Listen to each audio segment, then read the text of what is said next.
picked up right where she left off as a junior. Lassiter co-leads the Tigers with 9 extra base hits to go along with a .329 average. And if you back up just a couple of weeks ago when LSU played the #1 ranked Tennessee Lady Vols, Lassiter had 2 home runs, so she knows how to see ball, hit ball. Lassiter will be at the 2 spot in the LSU order here tonight on this Friday evening to work against South Carolina right-hander Emma Friedel, who steps in making her team-leading and SEC best 19th appearance of the year. And Emma Friedel, she has been a nice surprise for South Carolina. She throws in the mid-60s. She has a rise, a drop. She does spot a fastball, and she has a nice little changeup. The key for her is going to be consistency. We've seen her throw really well in games, and then we've seen her struggle. So South Carolina needs her to be consistent today to eat up some innings. Friedel, a junior from Fayetteville, Georgia, transfer from Kennesaw State after 2 seasons with the Owls. She'll be in the circle for South Carolina with a 20-10 record on the season, ranked 24th in the nation. Here at home, playing host to the LSU Tigers, who carry with them a 19-9 mark, along with a number 19 ranking. Avery Hodge, Tigers' third baseman, to lead it off, but throughout this order, including Alex Franklin, who leads the SEC with 5.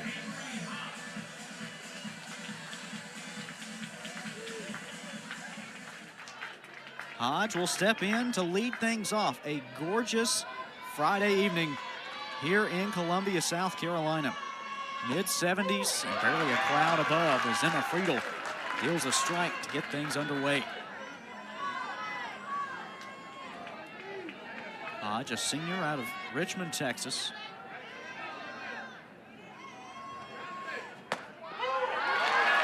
And now nothing in 2 hole. I already like how Emma Friedel is starting off for South Carolina. She's not playing around. She's establishing the zone. She's finding the zone, and she's attacking Hodge right from the get-go. Infield in for the Gamecocks. The 0-2 pitch is upstairs. Hodge hitting .200 on the season. Still in that leadoff spot after what she was able to accomplish last year. Hitting .319. The 2 pitch is fouled off.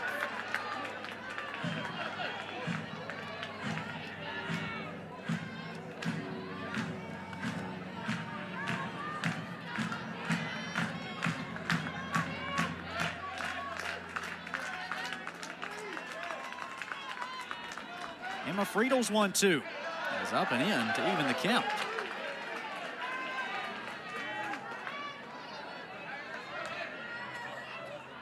Hodge, a second-year Tiger. Also spent 2 seasons at Oklahoma where she won a pair of national titles. Line foul, and she'll battle again. I think when you look at both of these teams this weekend, LSU and South Carolina, they have players that have transferred in from some quality programs, and both coaches have said that while these players are bringing in excellent experience, they still have to learn the systems. So the players at LSU need to learn the LSU system. Players at South Carolina need to learn that system, and that's what they're trying to do. Lelio charging in, and she makes the catch. 1 away in the first.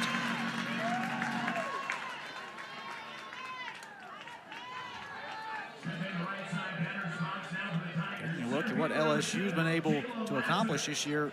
Megan, you said it, 11 newcomers. That's the most they've ever had in school history. And they've played a lot of close games this season.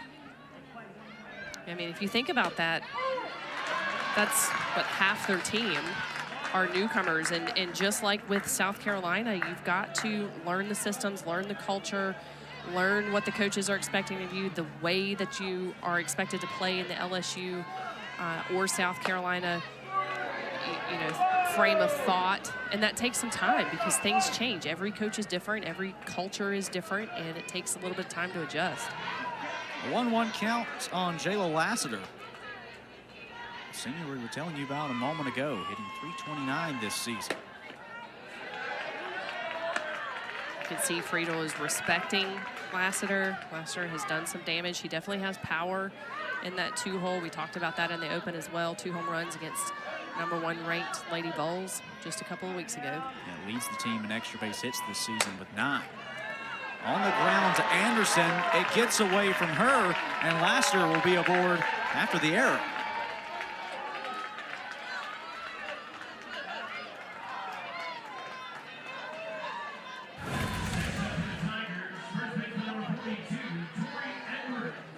Shea Anderson been excellent defensively this year for South Carolina after taking over for grad shortstop Brooke Blankenship.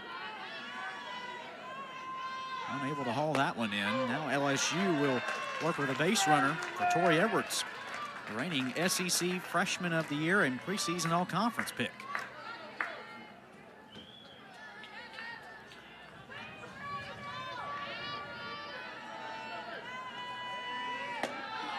Friedel low and inside. Edwards, a player that's still looking to get it going as a sophomore. She's hitting .257, 5 home runs, 20 RBIs. It's great numbers for almost every player in the country, but compared to what she was able to do last year with 18 homers and more than 70 driven in, she's still looking to get back to form.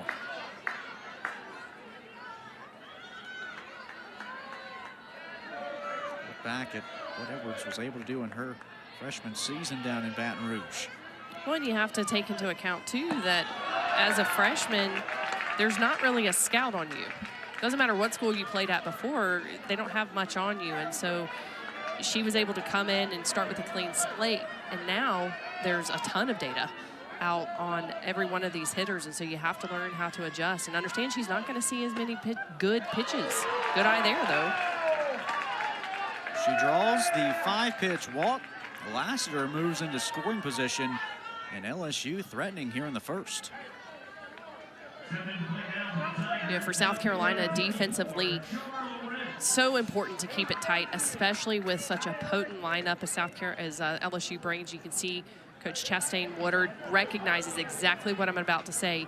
You had an error, and then you follow that with a walk. And so what you like to see is after, we're going to make errors, right? So after you make an error, let's shut it down the very next play. But that's not what happened. So it kind of went into another mistake with a walk. And so Coach Chastain Woodard wants to come out and hopefully reset the defense.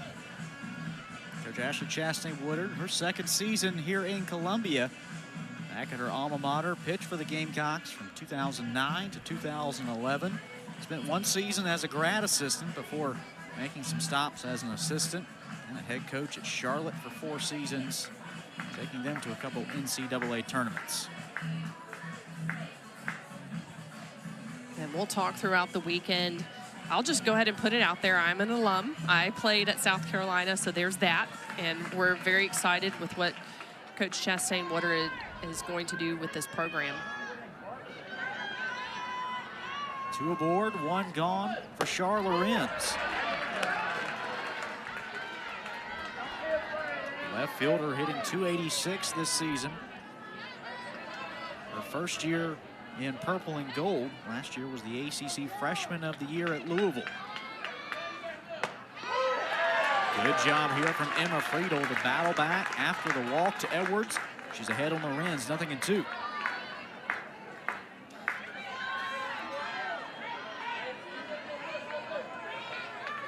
Lorenz only 10 strikeouts this season in 28 games.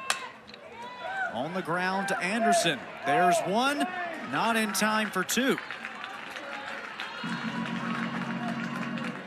Gamecocks have been really strong at turning double plays this season, but Lorenz having enough speed to beat that one out and set up runners on the corners. Well, this was a good decision.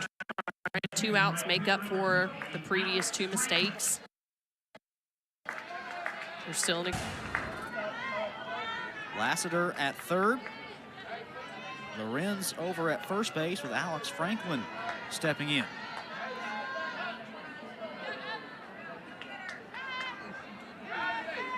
Two-out pitch to the sophomores, taken for a strike. Louisiana native, hitting .282 on the season. She's driven in 15 on the year.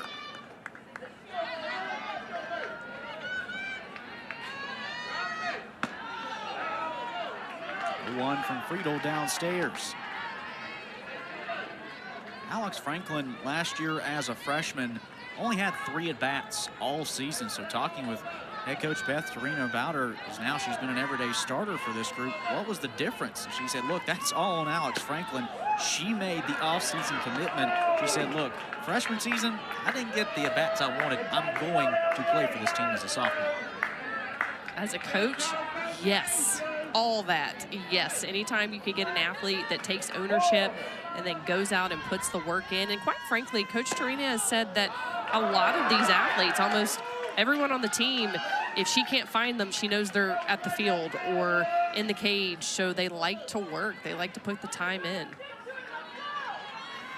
A 3-1 count to Franklin with runners on the corners and 2 outs in the first inning. And Friedel has loaded the bases with her second walk of the inning.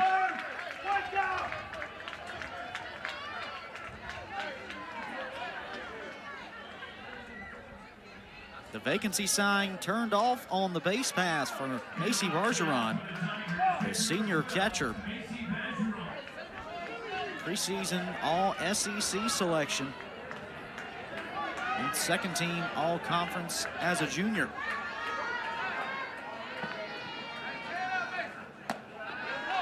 Now pitch off the plate in the spot where Friedel needs to find the zone. Yeah, we saw Friedel kind of get into trouble in the midweek game versus Georgia Southern this past Wednesday. You know, in these bases loaded situations, you've got to let your defense do the work. I understand you're facing a threat at the plate. LSU has power, but you've got to throw strikes. She does there to even the count.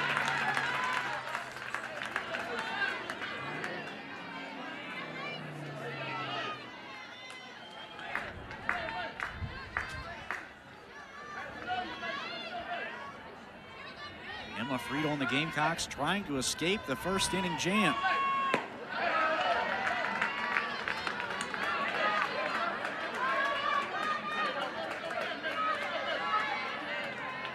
Gamecocks winners of 5 in a row coming in, with 4 of those 5 victories being in run rule fashion. The 2-1 pitch is called a strike from our home plate umpire.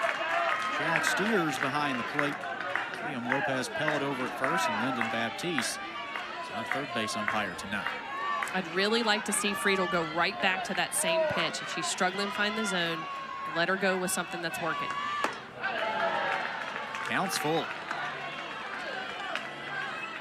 LSU with the bases loaded here in the first inning. An error and a pair of walks. No hits yet for the Tigers. Payoff pitch from Emma Friedel. Swung on and fouled off.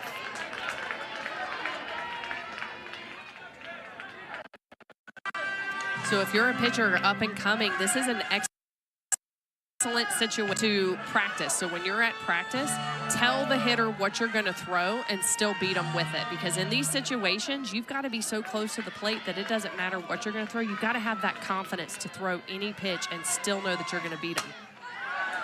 Ageron in the air to right, charging in McKnight in foul territory, makes the catch, and the Gamecocks are able to leave the bases loaded midway through the first. No score.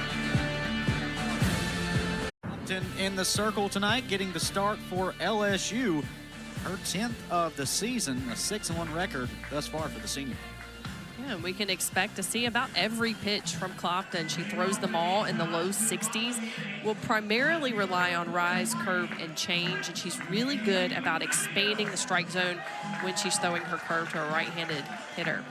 Clopton coming off a big performance this past Monday in the series finale against Texas A&M. She threw a complete game, held the Aggies to just 1 earned run while striking out 6.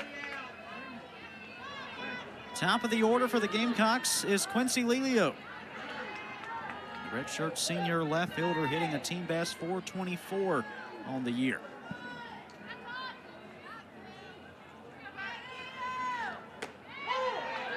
Strike one called on the outside half.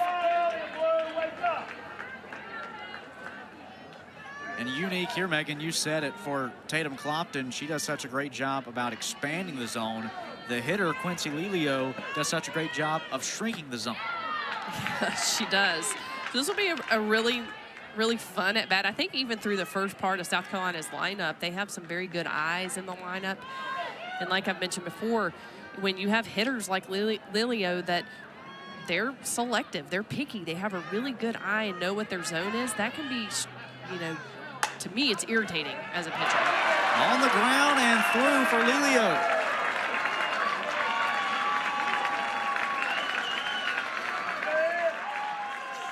Now a 7-game on-base streak for the left fielder puts one aboard for Carly Shelton. Lilio has been so solid in this leadoff position for South Carolina. We were talking about how she can find a way on base, but let's not forget she can hit too. Speaking of players that can hit, here's Carly Shelton, South Carolina's second baseman. I think I'm going with Diesel now. I think that's it. That's her name. That's what Coach Ashley Chastney-Woodard says she is for this team. She said, look, a lot of teams have engines. She's the diesel engine of this group. Yes.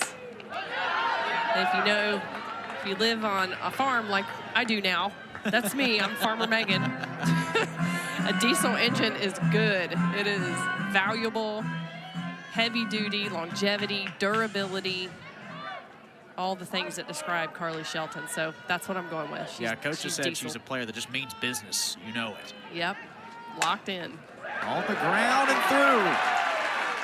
Back-to-back base hits for the Gamecocks. Their top two in the order. Strike here in the first.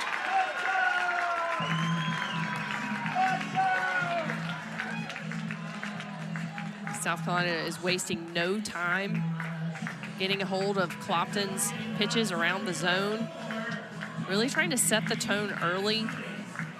That's going to be important because LSU is not going to roll over and give up. I don't think any team that I've seen is going to do that, but LSU certainly will not.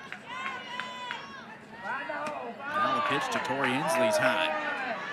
LSU left the bases loaded in the top half of the inning. Gamecocks trying to strike first. Inslee, the junior transfer from NC State. And a big addition to this group. 383 on the year, along with 6 homers. Nearly turned on one there. A long foul ball. And as a pitcher, Cade, it's just a strike. A very long one, but albeit a strike. Yeah, that's right. It's long. As a pitcher, I'm thinking, okay, I need to tighten that up just a wee bit, but it's just a strike. The wind is blowing in a little bit towards the third baseline from center field.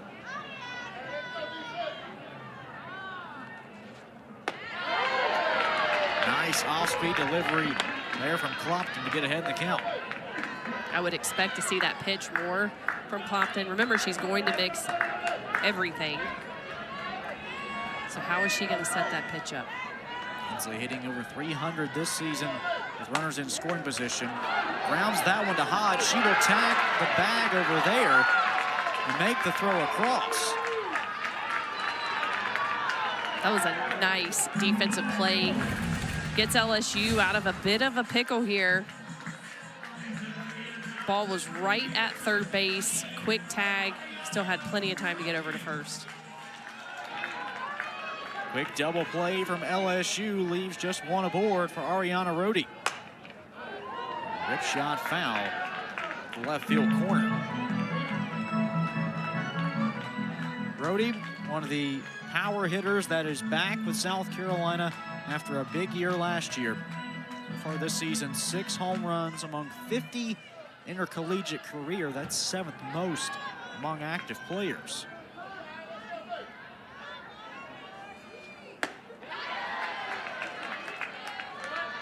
Check swing.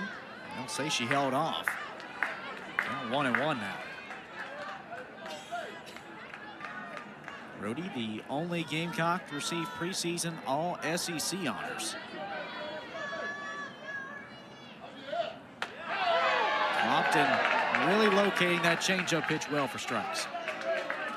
Yeah, that's a tough, change of speed is tough to hit low in the zone when you're clipping the bottom part, and I believe the pitch was outside too. That's just a well-located pitch. Clopton liked it, thought she had it. Instead, it's ball 2. Rhodey is another South Carolina hitter that has such a good eye. She is very good at taking pitches and knowing her zone. There's ball 3 up and in.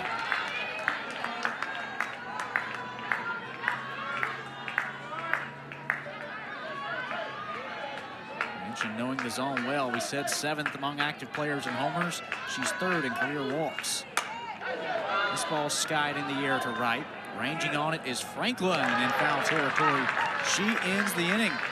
The Gamecocks strand a runner at second, and we're scoreless after 1.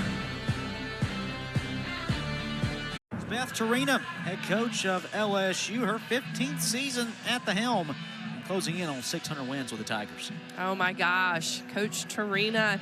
So I've known her. We've known each other for quite some time. She was a senior pitcher at the University of Florida when I was in my freshman season here at South Carolina. So I have played against her, I have coached against her, and now I get to call a game for her. So it's really cool at being in my spot just to come through and see all these people still coaching and in the game and getting to call their games. She brings her group in to Columbia with a 19-9 record on the season. Here's Kylie Edwards, the shortstop, taking ball 1. And Coach Torina, do not be fooled. She was the pitcher that you scouted for. She put University of Florida was on the map back then too, and she was a large part of that reason. Edwards, a high fly, deep left field. Inslee at the wall, hauls it in. 1 gone here in the second. We've seen Inslee make some great plays in center field for South Carolina. She gets such good reads off the bat. I love how she's reaching out, trying to find the wall. This is her home field, but you still want to know where it is, and she doesn't hesitate.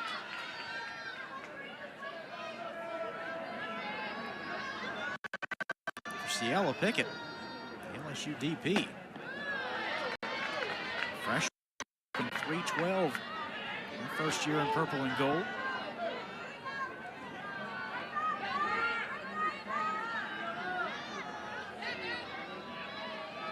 Had a hit in every game this past weekend against Texas A&M.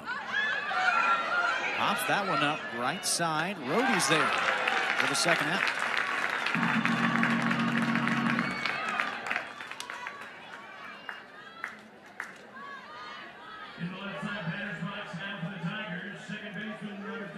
But no, Megan, you said going back to Coach Torina, just how talented she was at Florida.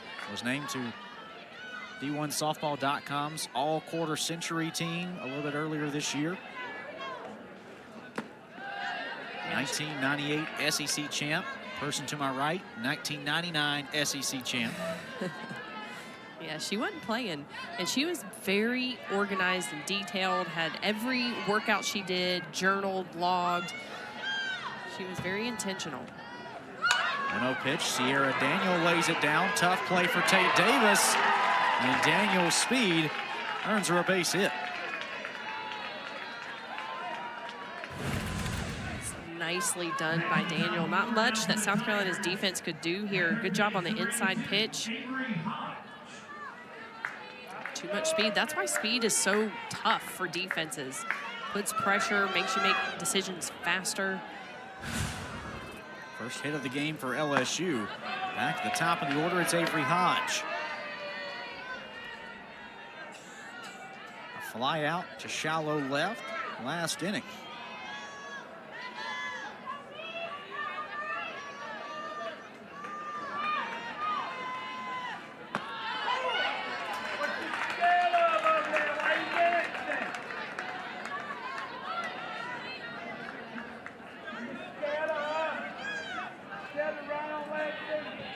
Friedel, coming up on 40 pitches now, is able to strand the bases loaded in the first. And now she's a strike away from capping off the second.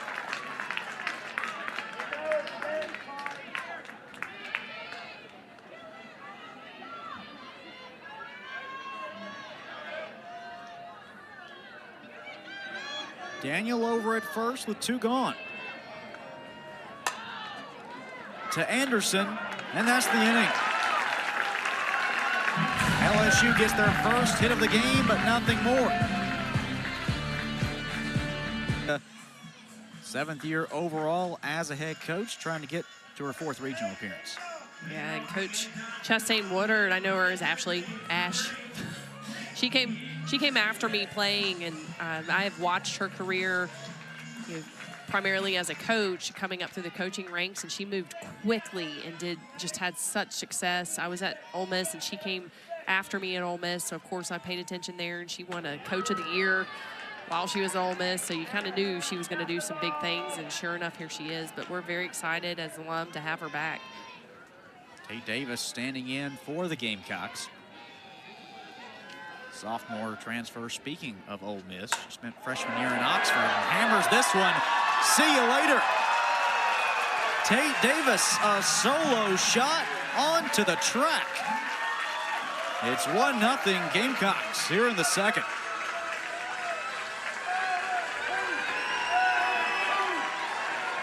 Talk about power. Tate Davis said, see ya later. South Carolina has been threatening. She gets one up in the zone, just launched. That one clearing the fencing plus the netting. Disrupting a little track practice over there for the Gamecocks. They don't mind. Yeah, they even extend. You can see one of the track athletes bringing the ball back over.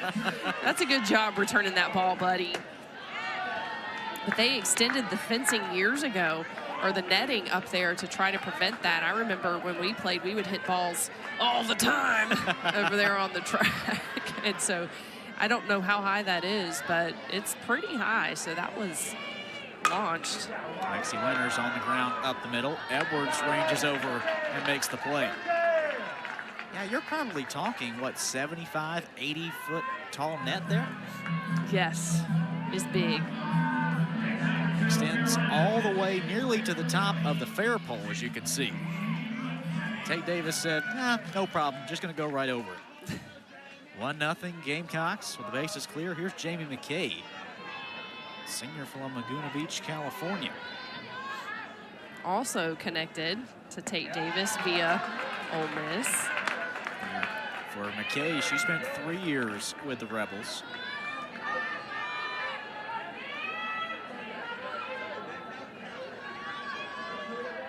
Both wanted to make a change of scenery, but they won't end up in the same spot they did last year, finishing in Oklahoma City.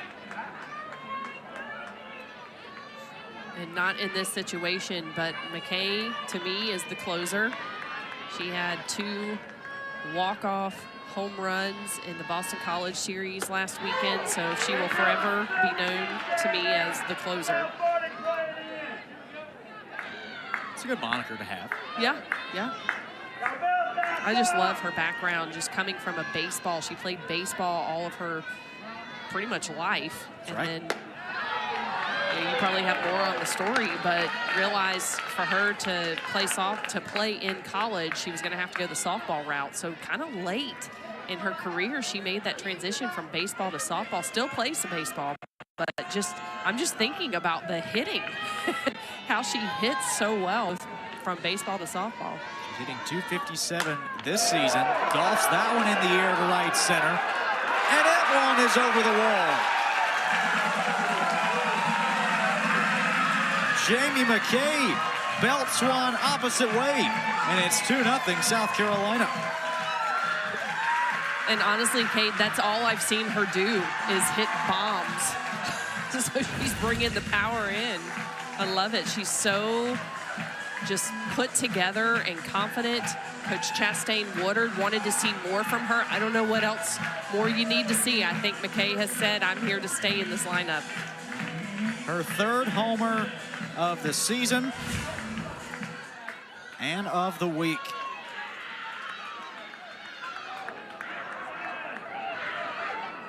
And the pitch is Shea Anderson, a strike. As Tatum Clopton looks to settle back in for LSU. Coming in, had tossed 35 innings on the season, had only given up 2 homers. Now she's given up 2 into the last 3 hitters.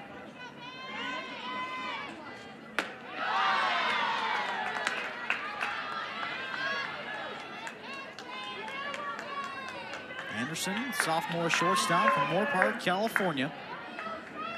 .299 on the season.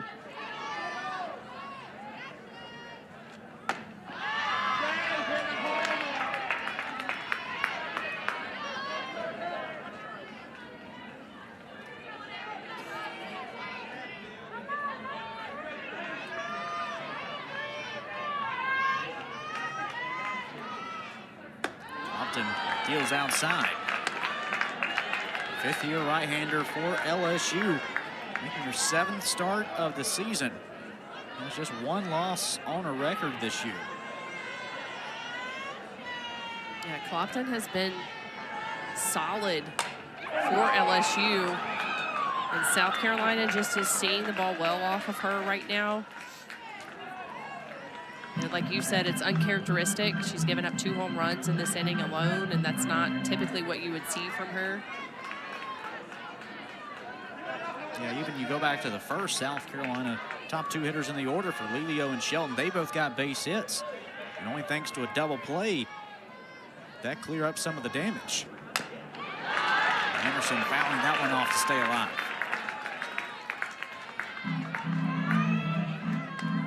But I like how Coach Tarina has left her in and let her continue to work. A lot of times these days, because teams have different staffs, you'll see them get pulled.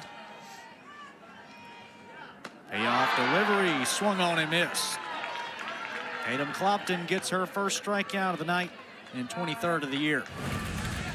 That's a great comeback by Clopton. Nice change of speed right there. Had Anderson completely fooled, but after, again, giving up a home run, she started the inning with the home run. Very next batter was an out. Gave up another home run and then comes back with a strikeout. That's what I'm looking for as a coach. In steps Nia McKnight, sophomore right fielder from Georgia. For all the extra base hits the Gamecocks have in this inning, extra base hits, the name of the game for Nia McKnight. 12 of her 15 hits this year are for extra bases. Offers at the off speed and clips it foul.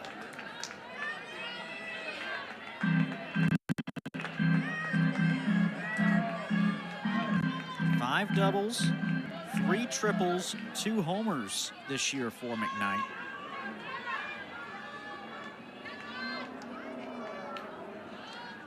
Time called here at the plate from catcher Macy Badgeron. Looks like maybe just some confusion on the call. They want to make sure they get this right. Coach Chastain Woodard has really liked McKnight down here in this 9-hole. She's been doing a great job turning the lineup over, setting the table.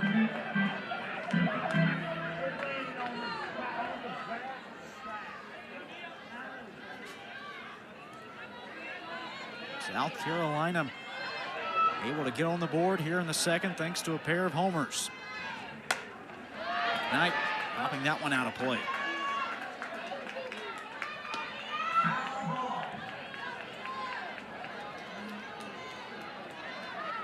Last season, primarily a pinch runner for the Gamecocks. Really good speed on the base paths. Only had 1 hit last year in 1 at bat. And that was a double.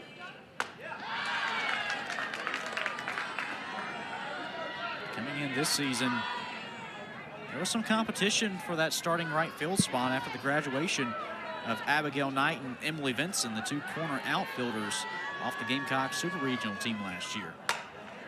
Knight extends that one out to right, and it is caught charging in by Franklin. South Carolina able to connect on 2 long balls. Tate Davis hammers one out to left field, a no-doubter. And then 2 batters later, it was Jamie McKay's turn. Apo Taco. It's 2-0 South Carolina after 2.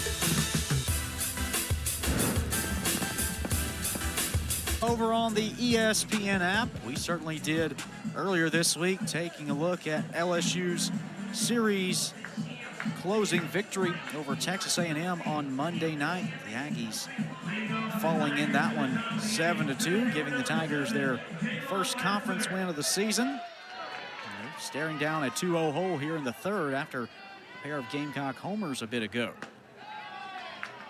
First pitch to Dale Lassiter in the third's outside. The center fielder reaching on an error back in the first.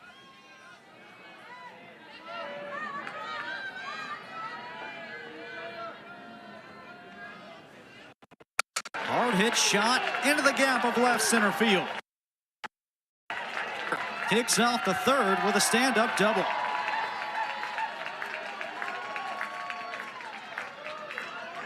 As LSU looks to battle their way back in this one, they need a spark like that from Lassiter. And Lassiter is dangerous at the plate. We talked about her in the open, what she did against Tennessee. 2 home runs. She's a force to be reckoned with. LSU like the response here.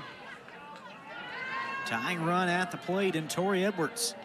A dangerous home run hitter up. 5 on the season for Edwards, but we were telling you earlier on, tied a program record with 18 last year.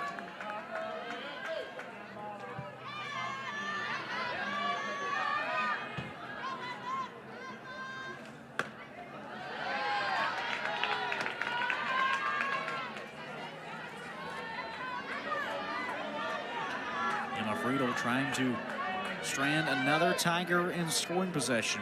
Was able to leave the bases loaded in the first. The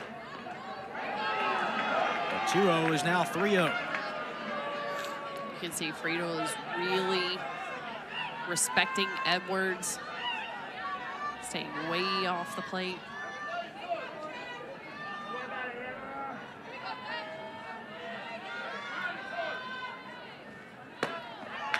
Four-pitch walk, second free pass of the night for Tori Edwards. Puts 2 aboard for Charlotte Renz. Right side batter's box now for the Tigers. Left fielder number 24, Charlotte Renz. And time called here from LSU and their hitting coach Bryce Neal, his 3rd season in Baton Rouge. Want to talk things over here with Lorenz.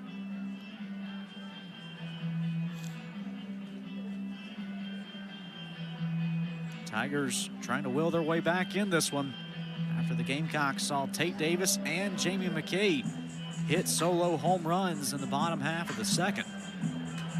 There's a lot of game left, though, Cade. I mean, I mentioned before, do not expect LSU to quit. They are going to fight every inning. They will go toe-to-toe with South Carolina, and so it's going to be important for South Carolina to keep the intensity, keep the pressure on. Tight defense, smart at-bats. Lorenz 0 for 1 tonight. Showing a fielder's choice last time up.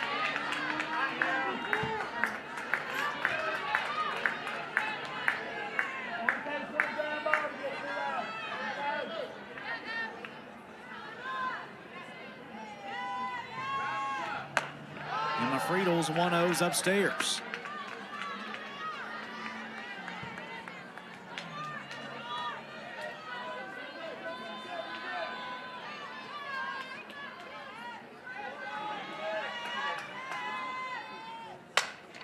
Ground ball sneaks through.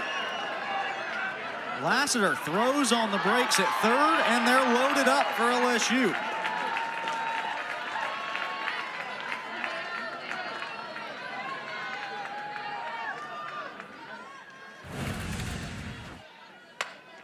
Second time today that Charlotte Renz is able to reach, and also the second time that the Tigers have loaded the bases. The difference, though, Megan, last time they did it, they did so with 2 outs. This time, none at all. Yeah, and I think we're going to see a pitching change by South Carolina. I think I know who I saw. I don't want to give it away just yet. Jory Hurd was jogging down from the Gamecock bullpen. That is indeed the case.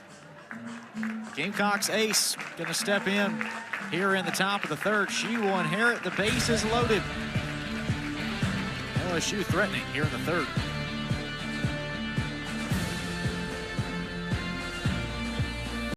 LSU threatening in the top of the third with the bases loaded forces the Gamecocks to make a call to the bullpen and bring in senior right-hander Jory Hurd, who enters this ball game with the 10th best ERA in the SEC, also good for 25th best nationally at 1.5.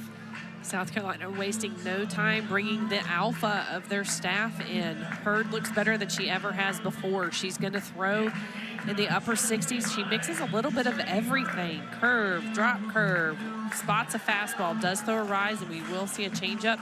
And what a great position for her to be in. Bases loaded, no outs. Trying to keep the 0 on the board for LSU. Jayla Lassiter at third after she led off the inning with a double. Edwards walked and Lorenz singled to bring up Alex Franklin, the right fielder. A walk last time up for the 5-hole hitter. Infield in for the Gamecocks as Hurd deals high. And if you're LSU right now, I would have my bat on my shoulder. I'm going to make South Carolina pitchers throw a strike before I even consider doing anything with it.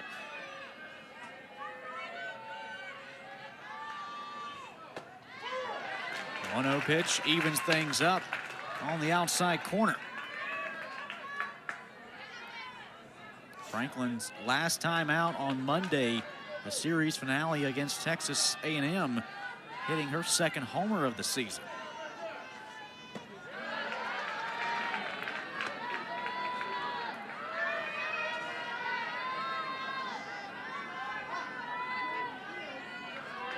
Hurd, the fourth-year Gamecock, stuck through with a coaching change prior to last season. And she gets Franklin to swing and miss. And Coach Asher Chastain Woodard telling us, Megan, Hurd one of those that earned a lot of respect from her head coach by doing so. I mean, that's a tough call as a player. You lose your coach that you were recruited under. Everything changes. People are leaving left and right, and she made the decision to stay. Swing and a miss, strike 3. Jory Hurd comes into a jam and is able to get the swinging strikeout, still with the bases loaded. And Franklin's giving a lot on the outside corner. She sets up the way back part of that hitting or to the batter's box, and Hurd did a great job of nailing the outside, stayed on the plate, exactly what you need to do in this situation. Hurd coming into a 10th spot and delivering. 1-out pitch to Badgeron, fielded by Davis. She only has a play at first as Lassiter comes home to score. LSU on the board. Now a 2-1 South Carolina lead. And in that situation, you could see that Davis was already, I mean, it was a soft ground ball. Davis maybe would have had a play at home, but when in doubt, you always get the sure out. So she was already headed towards first. Runners at second and third now for Kylie Edwards. Mississippi State transfer 0 for 1. Will fly out to center. Just barely missed one back in the second. But Hensley hauling it in at the wall thanks to the wind blowing in. The 1-0 was fouled off.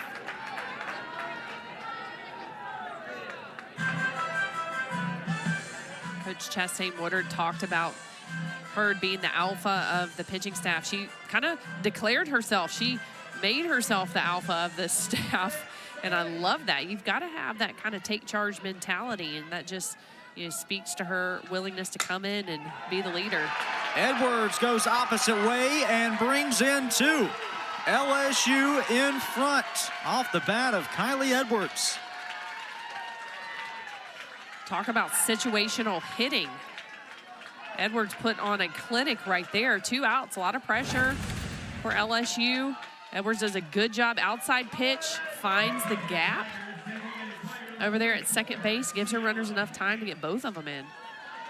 LSU loaded the bases with no outs here in the third. They're able to bring all 3 of those runs home. And the Tigers have their first lead of the night. Now Hurd will work against Ciela Pickett, the DP who popped into foul territory back in the second.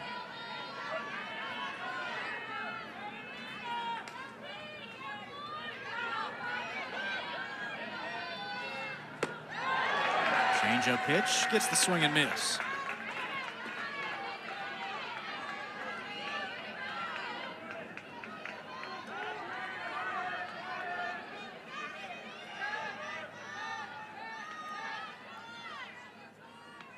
Jory Hurd's 0-2. Falls before Rhodey can charge in.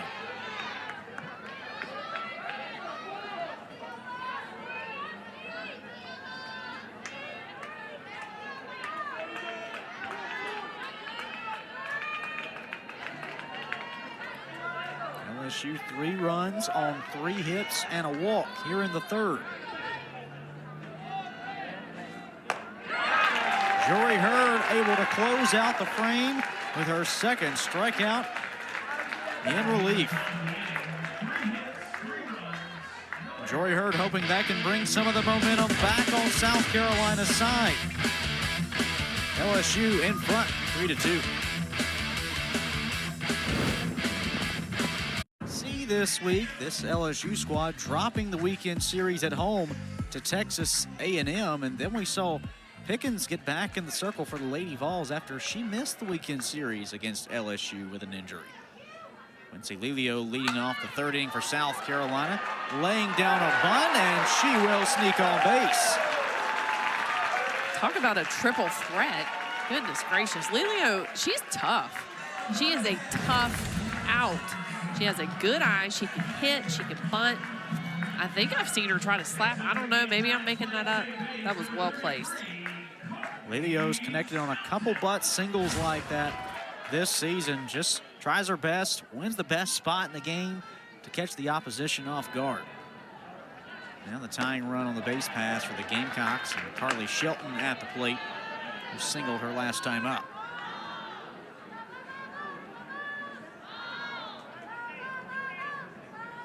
A junior from nearby Lexington, South Carolina.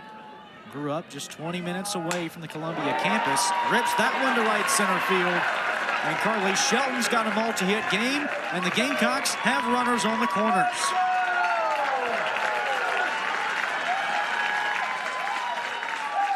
For South Carolina, this is the type of response that you want to see. And how about, well, we talked about Diesel coming up. Consistent, doing hard things. That's why Shelton's in the 2 spot. Her team leading 13th multi-hit performance of the season. Gamecocks in business here in the third. Top of the order delivers once again with back-to-back hits.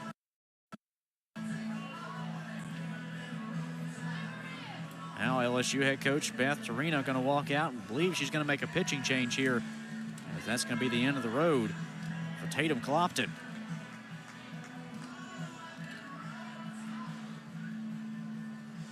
Just as LSU had taken their first lead of the ball game, South Carolina turns around and answers with back-to-back base hits and puts the tying run at third. LSU will turn to Peyton Monticelli in the circle when we come back. For LSU, it is Peyton Monticelli, the senior right-hander, making her 9th appearance on the season and 2nd in SEC play. Yeah, and I think we're getting a different look here. Monticelli's going to throw a little bit harder in the high 60s. Works mostly up in the zone, rise fast, has an off speed.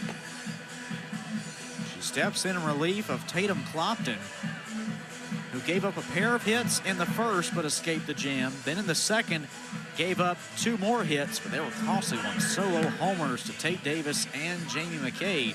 And now here in the third, 2 more hits. And the top of the order for South Carolina puts runners on the corners for Tori Inslee, their 3-hole hitting center fielder. Look at Monticelli's numbers this year, a 4.04 ERA in 26 innings for the Oklahoma transfer. Third stop for her in the collegiate career. For Inslee, it's her 2nd stop after 2 years at NC State. Tying run at third for South Carolina.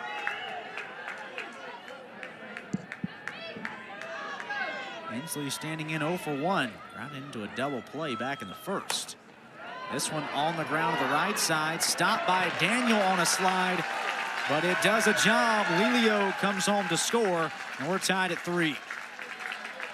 Again, another piece of situational hitting. It didn't even reach the green, but what you're looking for when you have a runner on third, you want to hit right side. Give that runner from third time to score. That's exactly what she did.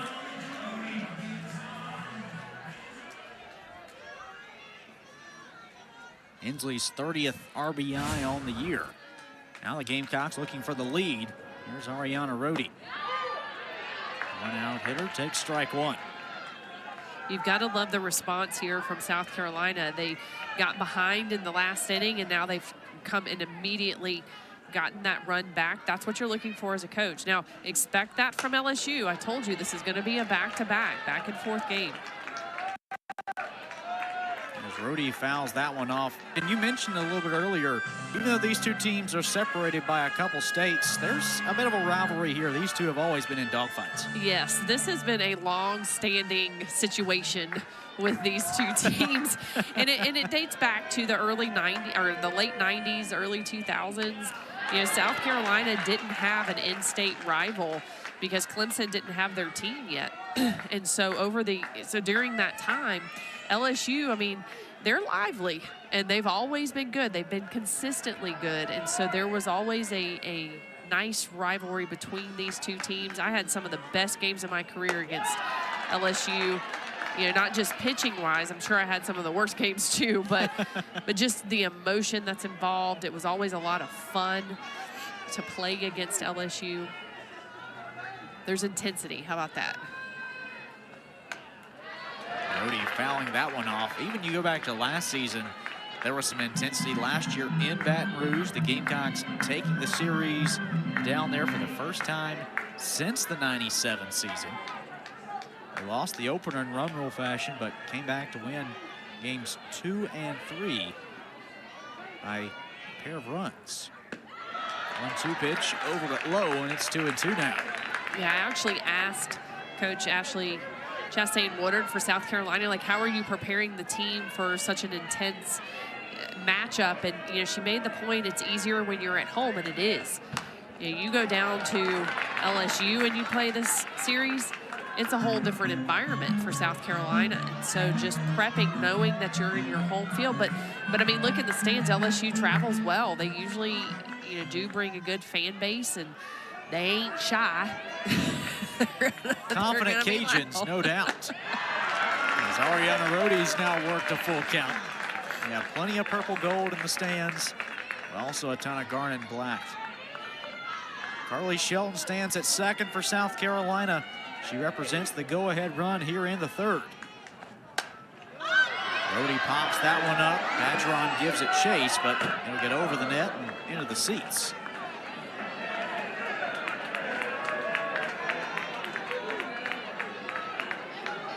A really good battle here from Ariana Rohde coming up on 8 pitches. Yeah, Rohde is a tough out. She has a good eye. She has that power. Maybe not have seen it quite as much lately, but she's got it in there, and she's just a tough out. Monticelli upstairs, ball 4. Ariana Rohde fired up with a walk. The Gamecocks now have 2 aboard for one of their 2 home run hitters in Tate Davis.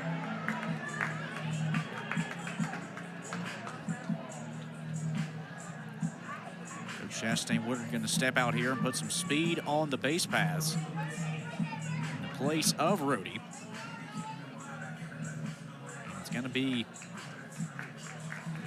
redshirt junior transfer from Kennesaw State, Lexi Shaver, stepping in her first game back after she got caught up with her cleat getting stuck into second base, sliding in against Texas 2 weekends ago. Has been out since then with a leg injury. 2 aboard for Davis, fresh off her 4th homer of the year.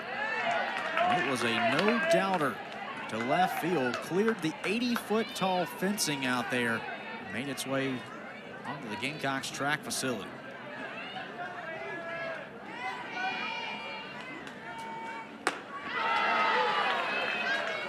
Count even as Davis faces Monticelli for the first.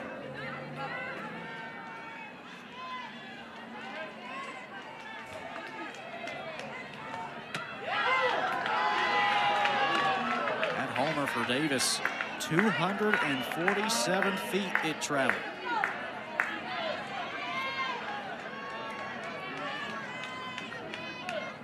But let's add the height.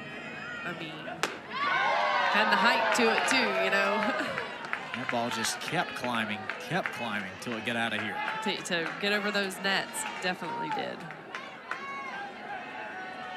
Carly Shelton at second. Lexi Shaver at first for South Carolina. Davis fouling that one off. He's been big for this ball club with runners in scoring position this season.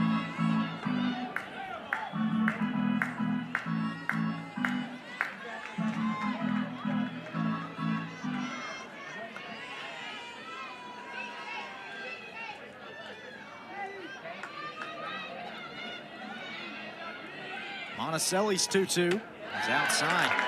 Megan, you and I said coming into this one, this series felt like a measuring stick type of weekend for both of these teams trying to establish themselves in league play. And from what they've seen so far with how the opposition swung the bat, I think they both recognize both these ball clubs want this one. Swing and a miss, strike three. Monticelli gets a big second out here in the third. That's a great response by Monticelli. She had previously walked the hitter and comes back with a strikeout as a coach. I'm loving that. Still has work to do.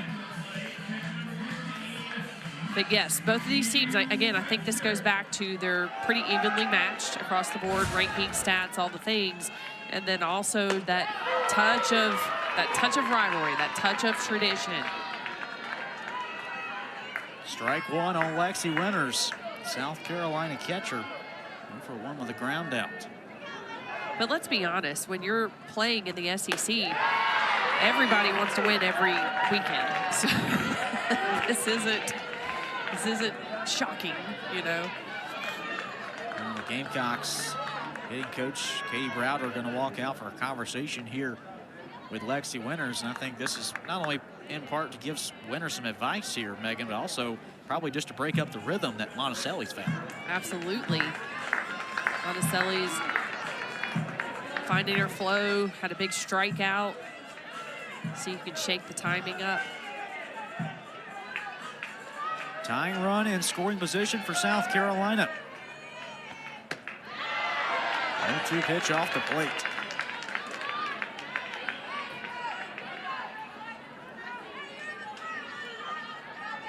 Winters, the senior lead captain for South Carolina this season.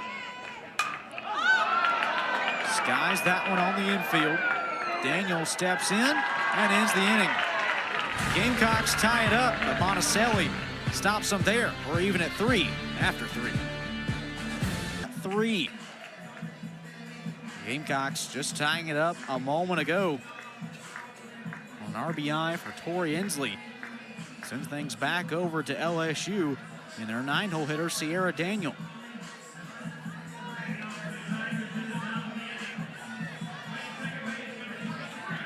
The second baseman hitting a team best 346 this year after a second inning base hit. Right back up the middle, and she's got a multi-hit night. Her 8th of the season puts one aboard for the Tigers. Daniel's not wasting any time. She's been doing a great job in that 9-hole as well. We've seen that from South Carolina's 9-hole hitter and McKnight, and now from Daniel for LSU. I'll have to keep an eye and see if Daniel gets in motion at all. LSU has not tested Gamecock catcher Lexi Winters yet tonight. But the Tigers coming in second in the conference in stolen bags. Avery Hodge looking to get things going from the top of the order. So her count gets even at 1 apiece.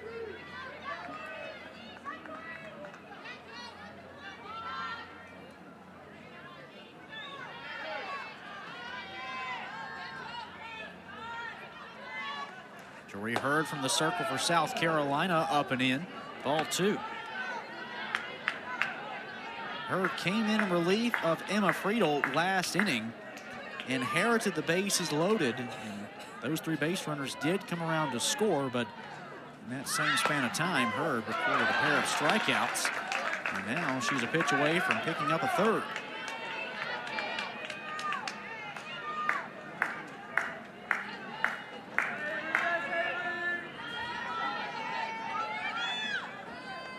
Two-two punch off the plate.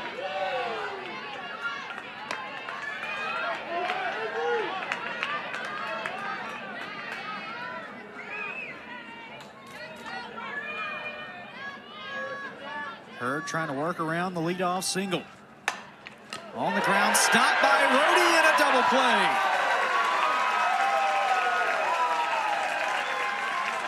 That's a huge defensive move for South Carolina. What a heads-up play by Rhodey, right at her shoelaces. She's already going in that direction. That's big. Rhodey, a Gold Glover a year ago, the first in program history for the Gamecocks. She flashes the leather that time, and we've got two gone for Jayla Lassiter. Well, it just kind of, the reason it's big is because it kills the momentum. It gotten the leadoff runner for this inning, and they were putting some stuff together. Rhodey said not so much. Lassiter rips it to right center. Jayla Lassiter with her second double of the night. Trying to reclaim some of that momentum for LSU. And defensively, if Rhodey had not made that play, that would have been another run for LSU. So again, just kind of speaking to the importance of that play. Lassiter's sixth double of the season and team best 11th extra base hit.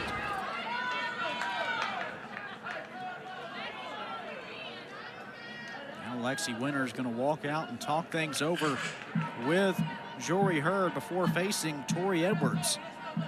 The Gamecocks really haven't pitched to tonight in 2 at-bats for the LSU first baseman. She's only seen 1 strike.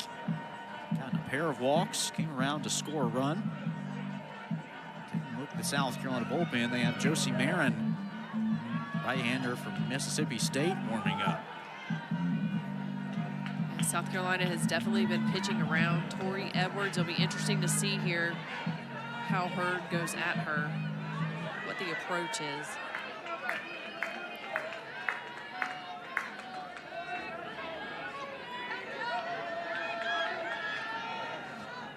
Two-out pitch is high. There's been a lot of talented players over the years to go through LSU, but none hit 20 homers faster than Tori Edwards did. Took her just 68 games to hit that mark. Now she's at 23 in her career as a sophomore. Megan, what's the message here from Coach Chastain Woodard? You know, it could be one, to me, it's one of two things. It's either Coach Chastain Woodard is saying, hey, we don't want Edwards to beat us, so we're going to continue to pitch around her. It's okay if she gets on. All right, so let's be safe with that. Or it can be, I want you to go right at her. So, I don't know. I guess we'll find out. If I'm a pitcher, moi, if you tell me to pitch around a hitter, I'm like, what? You know, it's tough to do psychologically and especially, you know, as a competitor, but strategically, you got to know how to do it. Circle conversation concluded. Go-ahead run at second for LSU. And you can see that's exactly what Coach Chastain Woodard said, is she said, we're going to pitch to her, but we're going to keep it off the plate. We don't want her to hurt us.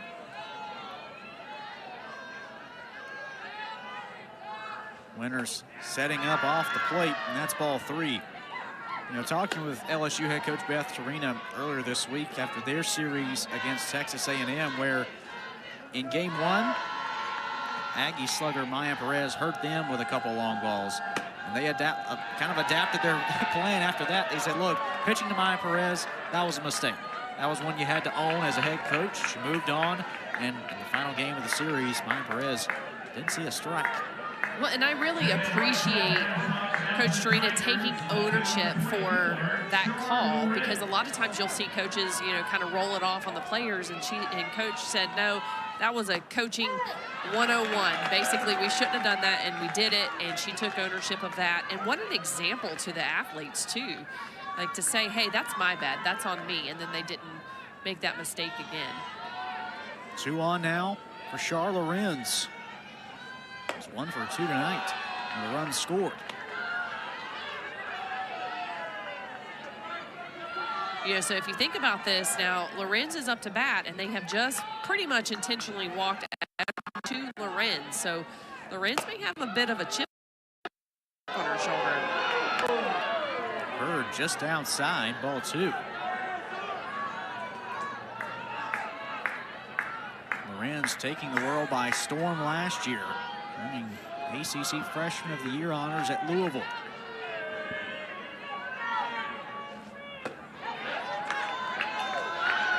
Check swing, they'll go down to third. She did not bring it around, says Lyndon Baptiste, our third base umpire.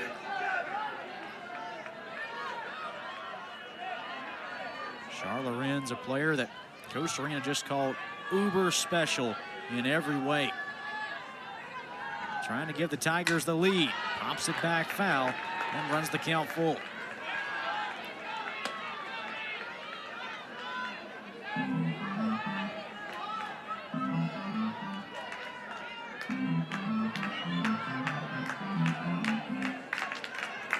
Joy Hurd got a strikeout to close out the third. Trying to do so here in the fourth, just missing high.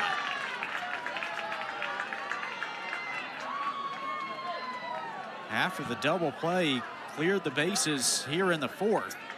Lassiter doubled and back-to-back walks to Edwards and Lorenz. Loads them up once again for Alex Franklin. Was in this spot an inning ago and struck out swinging against Jory Hurd. She was the first batter she faced out of the bullpen. So if you're Franklin, you're thinking, oh, this is an opportunity to redeem myself. Let me show what I can do. And if you're Hurd, this should look familiar, right? You got to tighten it up. This time, though, you've got 2 outs. So you're letting that defense do some work for you.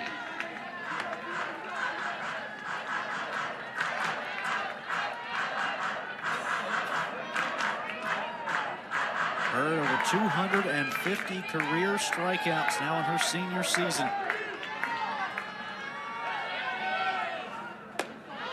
1-1 pitch doesn't settle in. Ball 2. Lexi Winters turning around to ask home plate umpire about that call. Just a little high. Well, I also think, you know, Winters does a great job, but it's where the ball crosses the plate, and I can see Winters trying to bring the ball back over the plate. And I think that's what's confusing some of the fans, is that the ball is outside, but Winters is moving pretty dramatically to bring it back over, and the umpire's not going to go off the movement. They're watching where the ball crosses the plate.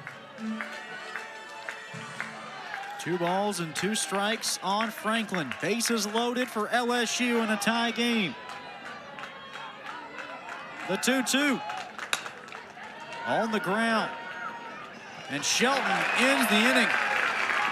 Jam escaped by the Gamecocks. We remain tied midway through the 4th. Mississippi State's been hot lately. Jimmy McKay steps in for the Gamecocks to lead off the 4th. The DP hit a solo home run just over the right center field wall. Last time up in the 2nd.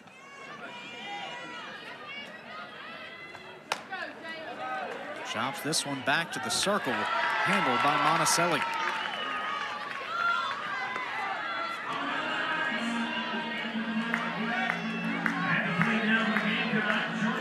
For Peyton Monticelli, since she came into this ball game in relief of Tatum Clopton, she has really settled down the South Carolina bats, has not given up a hit to the 5 hitters she's faced. Only 1's reached, and that was Rhodey on a walk. Now make it 2 as Anderson gets hit.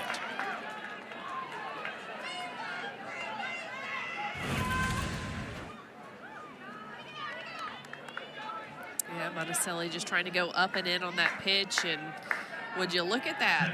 It's the elbow. Sticking out over the plate, but box belongs to the hitter.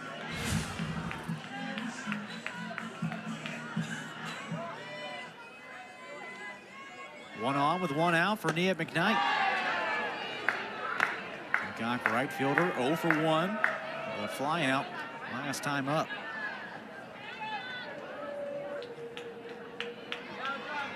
Georgia native, her dad a football player at Georgia Tech back in the day. Monticelli ahead, 0-2.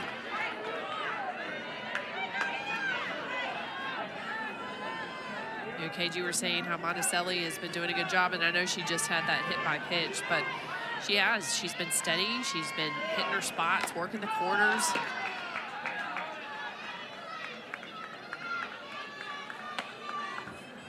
The first-year Tiger spent 2 seasons at Oklahoma. Last year, total 21 innings for the Sooners. Pitcher that's been her freshman year at Wisconsin. Big-time star for the Badgers. McKnight fouling that one off as she continues to battle here on 2 strikes. You know, sometimes it's wild to me to think about, you know, she started here, went there, and she's already been at 3 different universities. Using Monticelli as an example because that was you brought that. But, you know, just thinking about how that's the game now and how the transfer portal has caught up to softball, especially in the P4 schools. You have the NIL, the transfer portal, all the things. And when you think about coaching, that is difficult. It is difficult to coach in this environment. And so hats off to the ones that have stayed in it. Monticelli, a big strikeout, 2 gone in the 4th. Her second punch out of the night. Pitch was just a little bit dirty, like it was sneaking in. McKnight, I don't even think she saw it. Top of the order back up now for the Gamecocks, and Quincy Lelio, who's got a pair of hits and a run scored. Now pitch, a strike from Monticelli. Megan, you talked about Monticelli bouncing around a little bit, 3rd school in 4 years, but if there's anybody that can probably get accustomed to moving around a little bit, it's Peyton Monticelli. She lists her hometown as Cedarburg, Wisconsin, but you go back a few years, she was actually born on a Royal Air Force base in England that made the move across the pond to the States. All right, so she can adapt and adjust. Usually the military kids can. And I say this with all respect because I am one. We call ourselves military brats. Adaptable, that's all it is. You learn how to flex and adapt, you certainly do. But that's the name of the game now. And so coaches are having to learn how to do that too. Stopped in the air by Hodge. Good job from the 3rd baseman for LSU to close out the 4th. Still tied here in Columbia. The SEC on ESPN. This LSU ball club heading back to Baton Rouge to play host to Oklahoma. Not to mention you got Texas A&M and Texas. Need to say any more, Megan? But, okay. But let's be honest, every weekend's like this.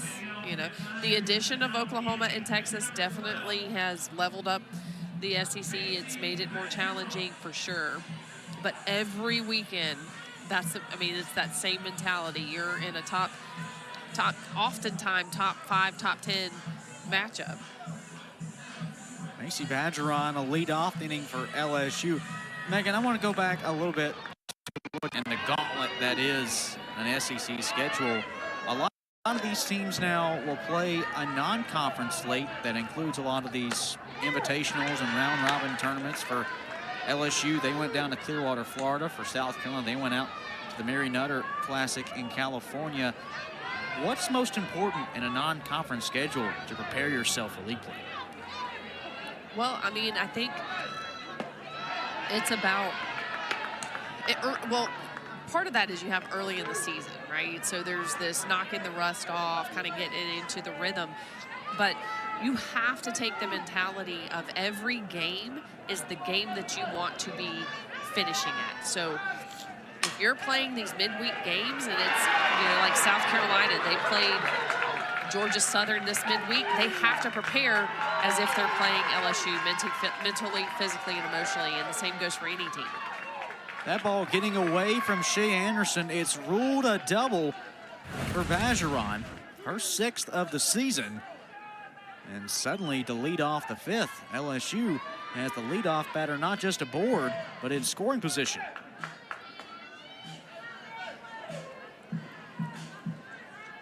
They're going to try to capitalize on that early spark and put some speed on the base paths in place of the catcher. It's Destiny Harris, the sophomore from Norfolk, Virginia, jogs on to take her place.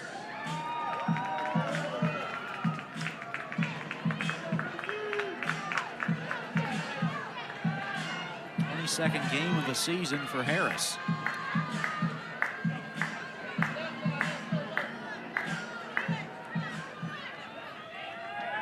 In steps Kylie Edwards, Tigers shortstop, who initially tied this game up at 3. Actually gave LSU the lead, I should say, 3-2 back in the third. 2-run single through the right side. Gamecocks would tie it up in the latter half of that third inning.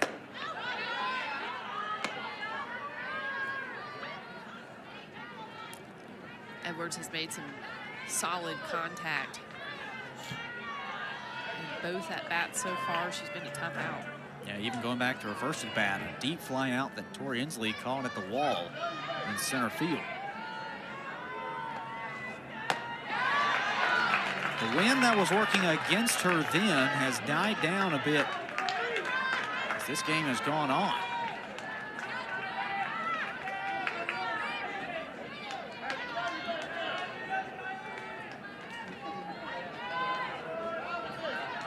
Jory Hurd's 1-2. Hammer shot, center field. Inslee back, it's out of here. Kylie Edwards hammers one out of the ballpark, and LSU is in front, 5-3. We had just talked about how Edwards had made solid contact, and she takes Jory Hurd's pitch up in the zone, little outside on the plate. Well, nope, right down the middle of the plate, but up in the zone, dead center. It's clutch pizza hitting for LSU. The whole team doing the 6-7 celebration in place of number 67. Hitting out her second home run of the season. I didn't even notice that too. 6-7 has no meaning, but now it does. Tigers are fired up. They hit their first homer of the night. 23rd as a ball up. Now they're going to send up a pinch hitter in Allie Hutchins in place of Ciela Pickett. Hutchins this season hitting 200 on the year. We didn't see her over the weekend against Texas A&M. She started 20 games as a junior.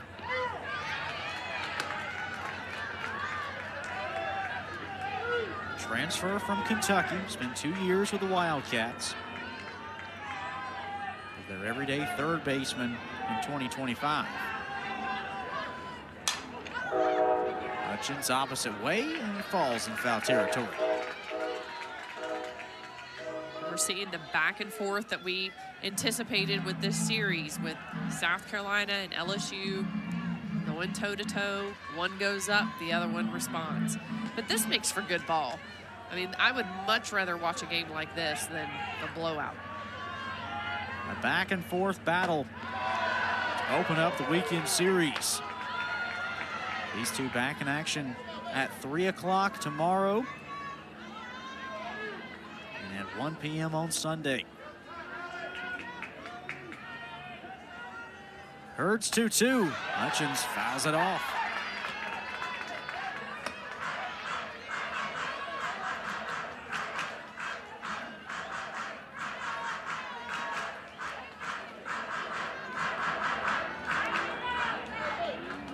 Hurd trying to respond after Kylie Edwards' homer.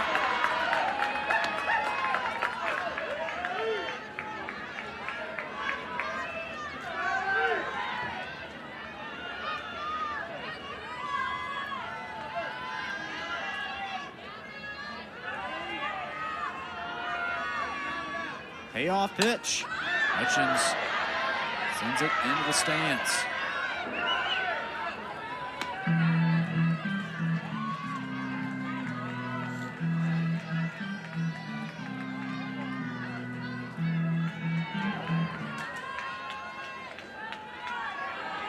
mentioned, one of 11 newcomers for LSU this season. That's the most they've ever had in program history. Strike 3 called inside corner. Hutchins had tossed the bat aside and was jogging down to first. Instead, Jory Hurd strikes out her third of the night. And this is Jory Hurd saying, I'm the alpha now, alpha of the South Carolina pitching staff. What a comeback. Had just given up a 2-run home run, comes back, strikes out the hitter. That's what I'm looking for as a coach.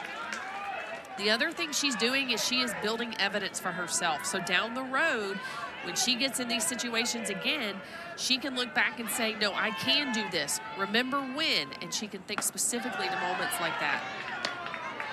Sierra Daniel now up for LSU.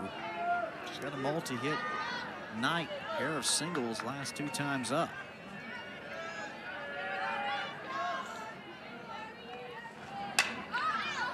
1-1 pitch, put out of play.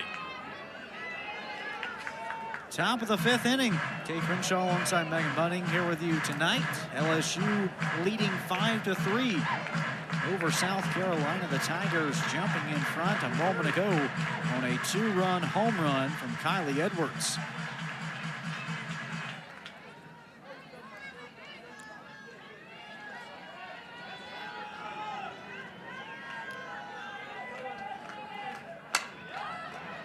Daniel in the air, caught by Lelio for the second out.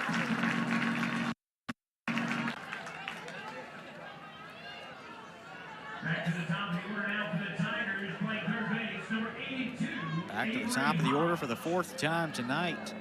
It's Avery Hodge, who's 0 for 3.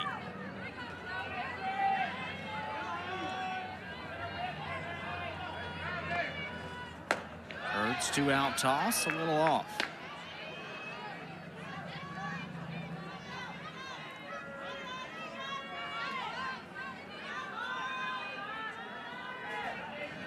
Senior out of Richmond, Texas. I was looking through the LSU game notes, Megan, and a lot of fun facts shared about each player. I think one of my favorites of all time, and probably one of the most relatable for me, was the one for Avery Hodge. She hates folding the fitted sheet. Like, I hear that. That's so funny. I saw someone on Facebook post that they would pay someone $50 to come teach them how to fold a sheet. Lucrative business. Right? No corners, doesn't make things easy. Just ends up turning into just a big ball you wrap. Right, you just, same girl, same. I just ball it up and tuck it away. No one can see it. Jory Hurd trying to close out the 5th. Her 2-2.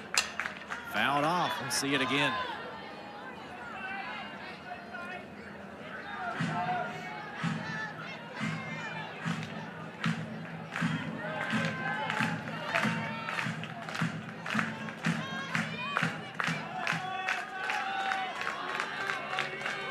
Hurd deals, shot back to the circle. That's the inning. LSU has taken a lead here in the 5th. Kylie Edwards, no win working against her this time as she hammers out her 2nd homer of the season.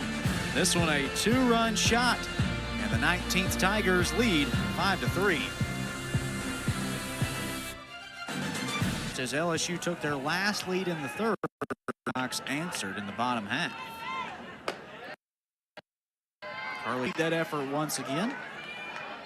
Pair of base hits tonight for the 2-hole hitting second baseman. This is a good spot in South Carolina's lineup to get the response that they're looking for. It's been back-to-back so far.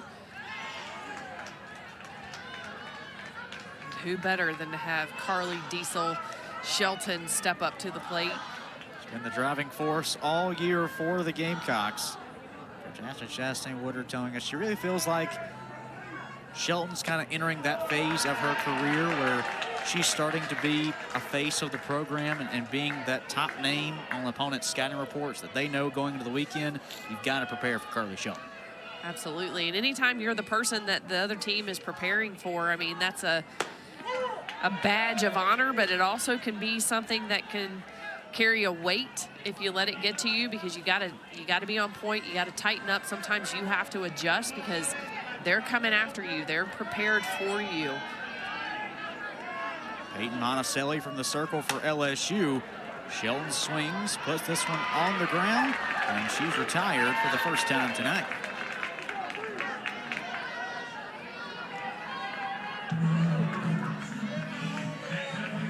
One gone for Tori Inslee. South Carolina center fielder coming into tonight, top 20 in the SEC in hits this season with 36. Also among the league leaders in stolen bases. Hasn't been able to showcase any of that speed yet tonight, though. 0 for 2 with a pair of groundouts.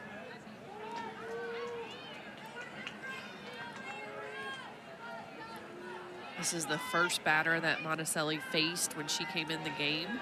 So at this point, the remaining South Carolina hitters, this will be their second time facing Monticelli. Inslee, a long fly ball in a foul territory. It's a long strike, too. See? You're learning. I'm learning from the expert. It's just a strike. It was a good one, but it's just a strike. Anytime there's a doctoral degree in play, I'm going to listen. Inslee, high chopper up the middle, base hit. That one just clearing the head of Monticelli. But Tori Inslee will take it. One out single in the fifth for South Carolina.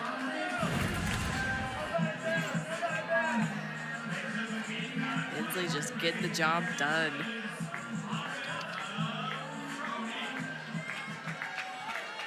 Tying run at the plate for the Gamecocks. It's their leading home run hitter, Ariana Rohde.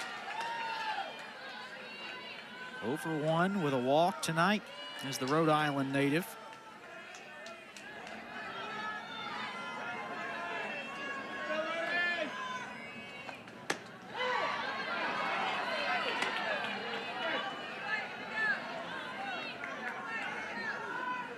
Hitting .250 on the season.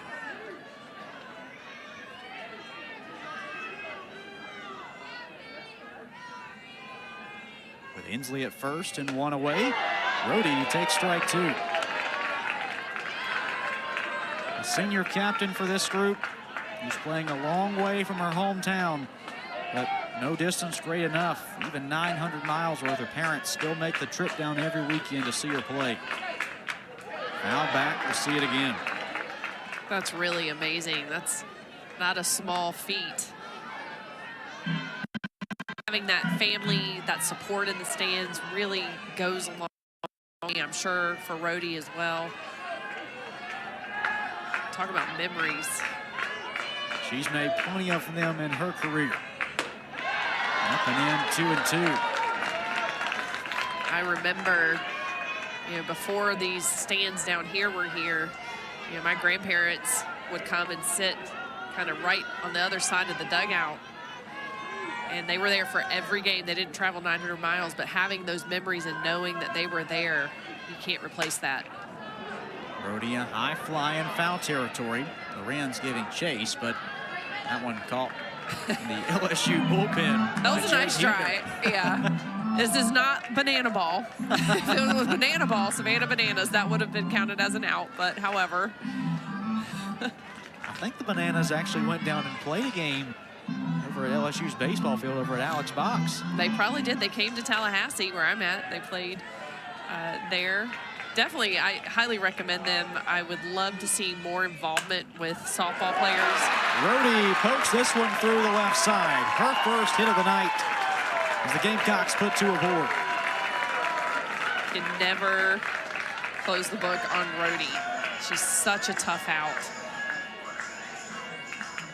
She's been on a rough patch as of late, just 2 for her last 21, but talking a little bit earlier this week with head coach Beth Torina, she said, you never know when Ariana Rohde's going to click. You just hope it doesn't happen tonight. Speaking of clicking, earlier tonight, Tate Davis sure did, clobbering a solo shot to left field, and now Megan, she steps to the plate as the go-ahead run. Well, and I think for LSU, they're kind of taking a moment here to think about that, but Monticello actually struck her out last time, so I think this is just a matter of Monticello staying in her game, throwing her pitches, going right at Davis, keeping it on the corners, of course, making it move. Davis can make you pay if you make a mistake. She's got 4 long balls on the year. Monticello that time up and in. A Greer, South Carolina native, back in her home state after spending her freshman year at Ole Miss. Shout out to Greer, also my hometown. Davis lifts that one in the air to right. It will fall. Coming home to score is Emsley. South Carolina back within 1. Tate Davis driving in yet another run, her second of the night.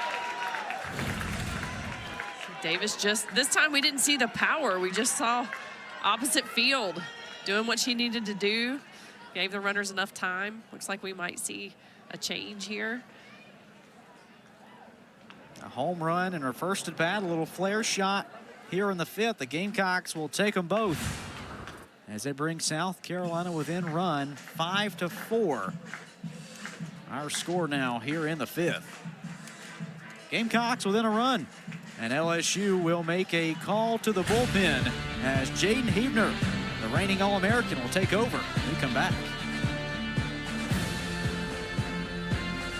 Carolina threatening with 2 aboard here in the 5th forces LSU to turn to their sophomore ace, Jaden Hebner, in this spot, making her 14th appearance of the season, just her 4th out of the bullpen.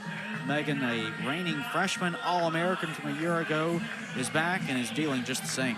And it's just another different look for LSU. You can see Hebner's going to come from the left side, mid to high 60s.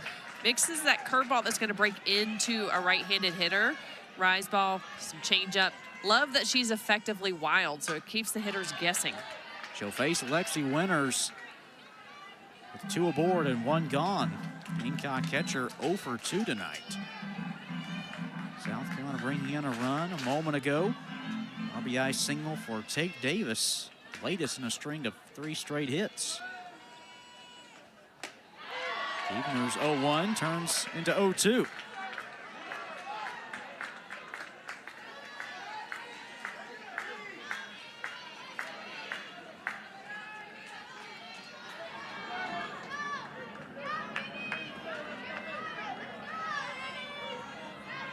Oh, 0-2 pitch. Outside for a ball.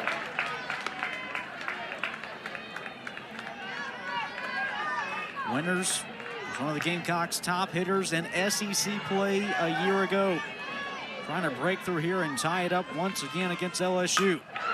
And she will do that and more. A base hit at the base of the wall.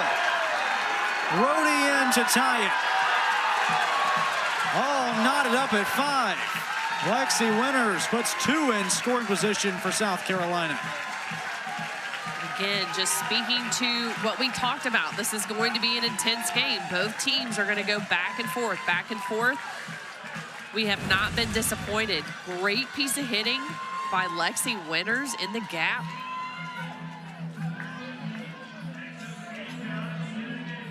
Winters driving in her 12th run of the season. It's the 4th straight hit for South Carolina. She now stands at second. Tate Davis in front of her at third, but Winters is going to jog off here. South Carolina subs in freshman Ansley Bennett to run on the base paths. But high fives all around in the dugout for Lexi Winters, one of the Gamecocks leaders, getting it done here in the 5th. Once again, Megan, just as LSU jumps in front, South Carolina has the answer. Yeah, Kate, I tried to tell you this. You did. You were the fortune teller. I tried to tell you this. I expect it to be like this all weekend long. But now look who's up at the plate for South Carolina. It's Jamie McKay. And she gets hit this time. Gamecocks love her power, but they'll take the hit by pitch. There's her dad in the stands watching tonight. As McKay gets clipped, that loads him up for Shea Anderson.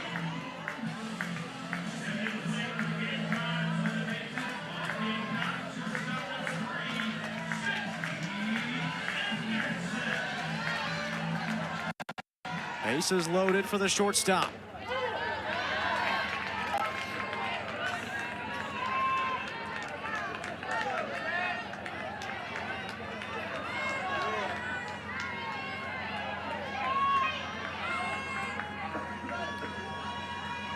Anderson this season 0 for 3 with the bases loaded, trying to change that luck here. Well, and for LSU, if you look at how Anderson and McKnight, even just within the game tonight, have performed, LSU's still in a good spot because Anderson struck out the first. Now, she did get hit by pitch last at bat, and McKnight hasn't really done much either as of yet. So for LSU, you're still not sweating. This is about throwing strikes and making plays. Vacancy sign turned off on the base pass. Heavner gets strike 2 on Anderson. A strikeout in the second, hit by pitch in the fourth. Shea Anderson trying to give South Carolina back the lead here in the fifth. Swing and a miss, strike 3. Heavner with a big second out. It's a nice comeback by Heavner, painting the outside corner. She's not playing around. She's staying around the zone. You know, something Coach Trina had said about Heavner is that last year she was kind of hidden because of that freshman season. She had a standout season, and then this year she's having to make the adjustment because now people are scouting her. They're preparing for her. And we talked about that prior with some other players for South Carolina, but it's different when everyone is pitching like you in practice and they're preparing for specifically you. Gamecocks substituting in a pinch hitter for Alyssa Hovermail, the junior Florida transfer, stepping in, hitting .333 on the season. Has rotated in and out as this team's starting DP. Heavner's 0-1. Swung on and missed, now 0-2.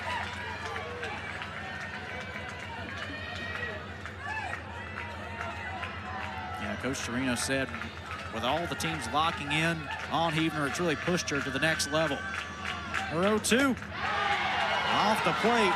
Tiger Faithful wanted it. That was a good looking pitch, but it was a little off. Remember, it's where it crosses the plate, right? Bases loaded for South Carolina. Heavner trying to keep it in a tie game.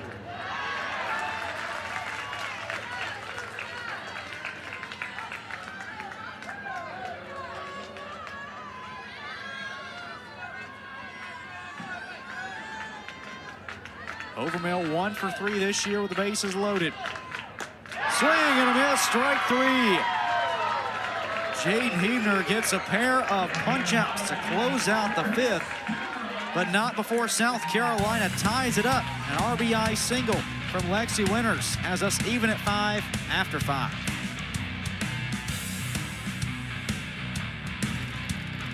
Game heading into the 6th. 19th ranked LSU, 24th ranked South Carolina, all knotted up at 5 apiece. It's back to Jayla Lassiter for the Tigers. Pair of doubles her last 2 times up. Jory Hurd's first pitch in the 6th, a little elevated.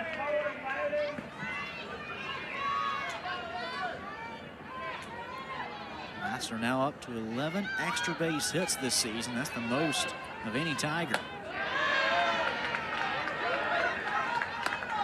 For LSU, this is who you want. You want Lassiter up at the plate right now. Get the momentum going back again towards LSU. Off the plate, ball 3.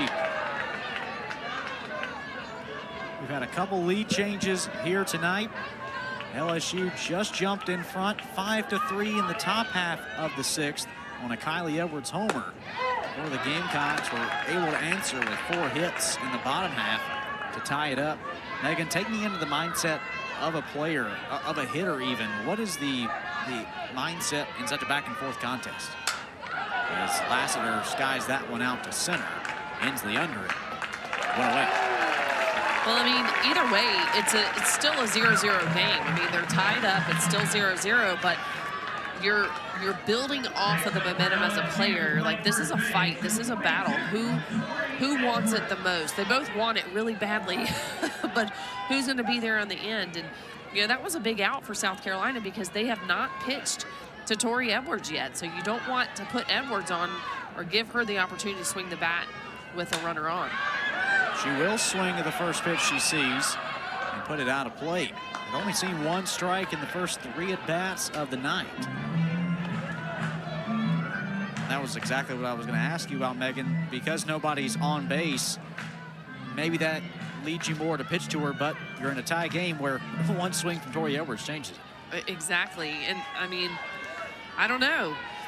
I think they're allowing Jory Hurd to go at Edwards this time around. Maybe see what Edwards can do, but you're right. One swing of the bat, and it could be LSU's favor again. Hurd's 1-1. Got her hot. Yeah, but to me, psychologically, as a coach and then also as a pitcher, I don't want a pitcher, and me as a pitcher, I don't want to be hesitant when I face a hitter. I want to be able to go see what I have against some of the best hitters in the country because I can't walk. Edwards, There you high go. fly. Deep left center on the track, hauls it in. Dangerous territory. Just avoided. Edwards barely missing that one. But by allowing her to pitch to Edwards in that situation, she just built evidence that she can pitch against some of the top hitters in the country. Now Ashley Chastain Woodard walking out for a conversation here with her senior right-hander before facing Charla Renz, cleanup hitter. Hurd now at 72 pitches, came in relief of starter Emma Friedel back in the 3rd.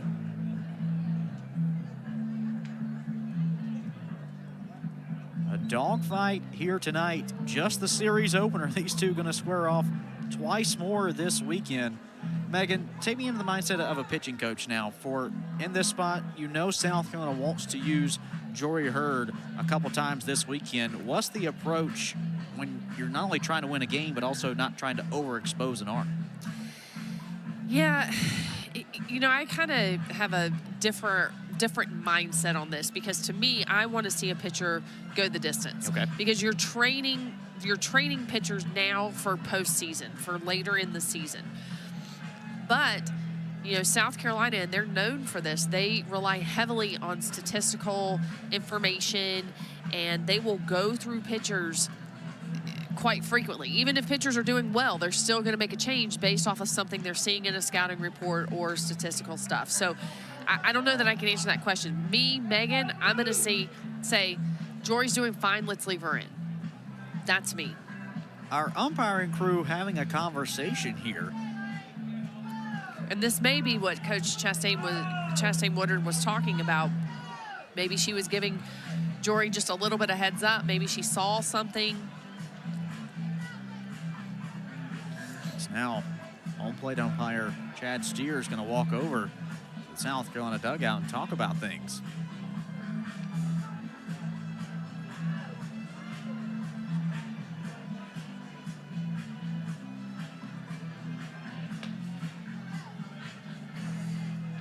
Last play was Tori Edwards flying out to center field. And after the out was recorded, Coach Chastain Woodard walking out for a conversation with Jory Hurd, and at the same time, umpiring crew huddled up.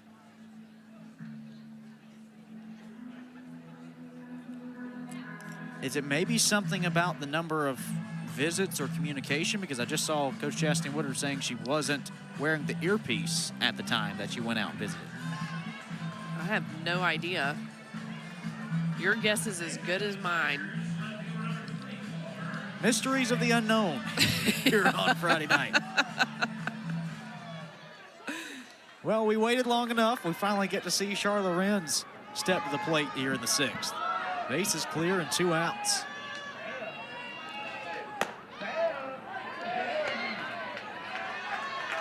Wren's 1 for 2 tonight with a walk and a run scored. Ever since this team took a trip down to Clearwater, Florida for the Clearwater Invitational, one of the most premier early season non-conference tournaments you can play in, Charlotte Wren's has been on fire since they got back from that trip, hitting a team best 333 in that span. Yeah, that Clearwater Invitational has become an invitation type tournament, and it's become a big deal. That's the place where these teams want top matchups early, right to start the season off. Yeah, it was Valentine's weekend down in the Sunshine State. 2-1 pitch to Lorenz, up the middle and into the glove of Carly Shelton. A 3-batter frame in the 6th. We remain tied at 5.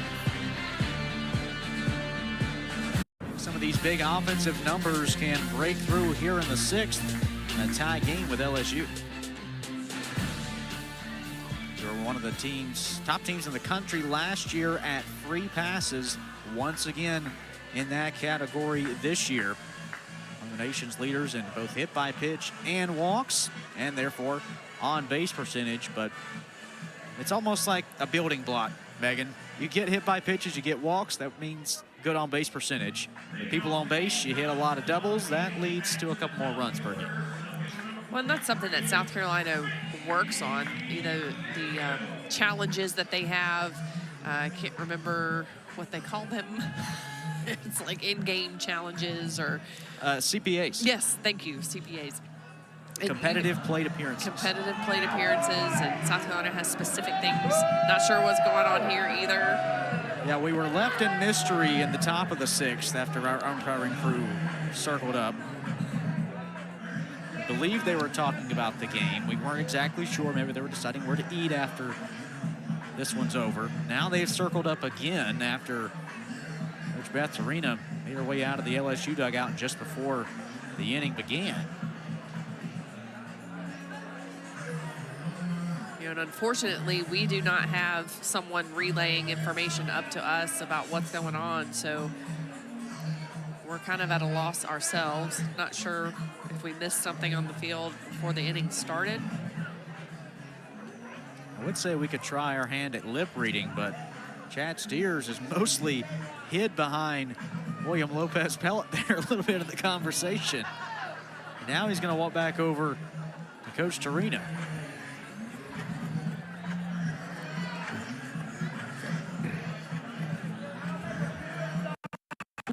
Is protesting South Carolina's use of electronic equipment. The following issue is under protest. So there we go. We finally have an answer. So LSU is protesting South Carolina's use of electronic equipment. We had said it in the moment there in the 6th where Coach Ashley Chastain Woodard had the earpiece that she wears to communicate with the catcher, Lexi Winters. It was out of her ear and hanging over the top of her shirt. And that's what she showed to the home plate umpire. And it seemed like that was resolved. But now here in the bottom half of the 6th, LSU going to protest this decision. Coach Chastain Woodard is talking over with our home plate umpire Chad Steers, the other 2 members of his crew going back to take a look at things. Curious, Megan. I'm trying to remember. No other time like this comes to mind about protesting the use of electronic equipment. Listen, in a game like this, in a matchup like this, both teams are going to be all over everybody. So there are people in the dugout looking for rules to be broken, and so this is what's happened. It looks like Coach Chastain Woodard had her earpiece out. She was clearly showing that she had her earpiece out, because I guess you cannot have it in when you go to have conferences with your pitcher, and she didn't. It also just makes you wonder what exactly that rule may have to do with anything, because the only person that can hear that other earpiece is the catcher, who's also in that conversation. Yeah, I'm not sure. Like you said, this is kind of one of those new ones, the use of earpieces are new this year. It's also new this year that offensive players, and this wasn't the case in this situation, but it's an important rule to share, offensive players can now wear one-way communication devices with either coaches in the dugout or base coaches as well. They work just the same as, you know, your standard PitchCom type watches, let's call them, that a lot of pitchers will wear. No audio components to it. Just a video message that'll pop up just like on your smartwatch at home. But if you're just joining us, we're here in the 6th, a tie game at 5. LSU has formally asked for a protest for South Carolina's use of electronic equipment. Those are the words of crew chief Lyndon Baptiste, who just stepped away a moment ago to take a look at things. I'd be curious as well, Megan, you know, you and I are sitting here a little bit in the unknown right now. We certainly don't want to speculate on anything, but we're in conference play as well. Every single official review goes back to Birmingham. Our umpires never leave the field. Now, 2 of them have. I'd be curious to know exactly what they're evaluating, what they're taking a look at even. Because South Carolina's video review system is down the first base line. Our umpires exit down the third base side back towards their locker room. So I wonder almost if they're contacting someone to talk about this and get a little more clear understanding. Yeah, I don't know where the umpires went, because you're right, there is a central office in Birmingham, and usually they go off to the side. So maybe, I have no idea. But, you know, when you're looking at the electronic equipment, coaches must be in the dugout when they use that device, and that's why Coach Chastain Woodard made a point to pull it out of her ear and make sure that she was holding it. So can't be used outside the dugout, which, in my opinion, it was not. So I'm not sure. That's all I got. A lot of unknown right now here in the 6th. We also don't know when exactly our umpiring crew is going to return. And certainly we don't want to step away because we don't know when they're going to come back as the unknown. LSU and South Carolina tied at 5. The Tigers head coach Beth Torina formally protesting South Carolina's use of electronic devices. The umpiring crew has stepped away to their locker room to evaluate this decision, and we're going to take a short break and be back in Columbia. Back off. Initially, our umpiring crew huddled up to talk about things, and she held out the earpiece towards them. So we thought maybe that has something to do with it, but nothing ever came of it. And then just before this inning got started, we saw them throwing a pitch in the bottom of the 6th. LSU made a formal protest of South Carolina's use of electronic equipment. That's what crew chief Lyndon Baptiste, who's there on the left, said over the PA system. He and another colleague just walked off the field for the last 10 minutes or so into their locker room to talk with the SEC office and get clarification on this. You see what he's holding right there? That's the SEC rule book. Try and dive into what exactly this means and what the terminology says. And this is the first time that Baptiste has came out of that locker room. His colleague, William Lopez Pellet, has still not returned from that locker room. So maybe we're going to get an explanation here soon, but it seems one of those just odd things. You know, you stay around this game long enough, Megan, you see something new quite often. This is definitely one of those new ones because we don't know what the rule violation is. We talked to everyone here in the press box that's been around this game for a long time. They don't know what the alleged rule violation is, and they don't really know what they're reviewing in this spot. Yeah, well, this is a new rule with electronic communication and the use of it. So this is a learning curve for everyone, and I appreciate that the umpires admitted, hey, we don't know that, so we're going to go back and we're going to physically pull out the rule book and take a look here, and then I'm sure they have been on the phone with their assigner, Tom Meyer. This is not a reviewable play, so I mean, this is a matter of rules, and this is a new rule, and they're doing their due diligence to make sure they get it correct. How many times do you think this crew of SEC umpires, every umpire in our league is very veteran, very seasoned. How many times do you think they've tossed the rule book in the bag and thought, I may need this today? Oh, they take it everywhere. No, I'm saying they take it everywhere, but how often do you think you're actually going to use it? Now he's walking back into the dugout, and we still have no answer, so we're going to step aside once again and be back.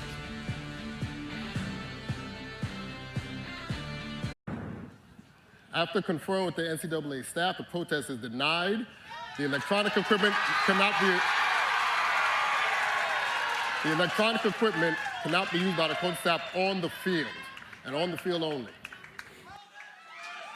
So, to recap what was a lengthy delay, LSU made a formal protest on his use of electronic equipment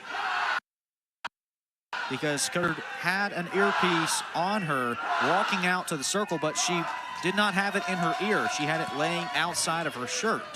So LSU makes the formal protest. After a lengthy delay, it's determined there is no confirmation of that protest, so to speak. There is no reversal of their original decision that it was okay, saying that she did not use that electronic equipment on the field. Well, and this was, again, it's not a reviewable play, so they can't go back and look at game film on it like what we can see here. And maybe from, you know, that's on her, Coach Chastain Woodard's right side, which is the opposite side of the LSU dugout, so maybe it wasn't clear what she was doing. This is a tie ball game. This is a game that's going back and forth, so I would expect teams to do this kind of thing. This is a new rule. You're calling everybody out on it. After much delay, the first pitch of the bottom of the sixth from Jaden Heavner is a strike. Quincy Lelio at the plate for South Carolina, 2 for 3 tonight with a run scored. He is the leadoff hitter.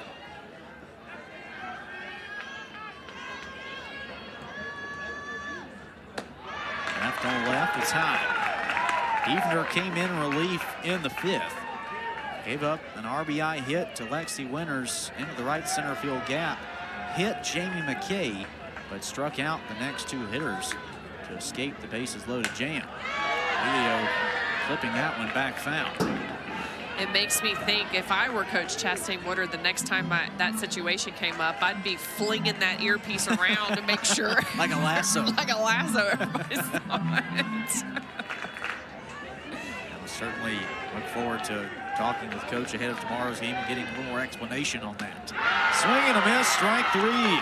Jaden Heavner has struck out 3 in a row, all smiles for the sophomore.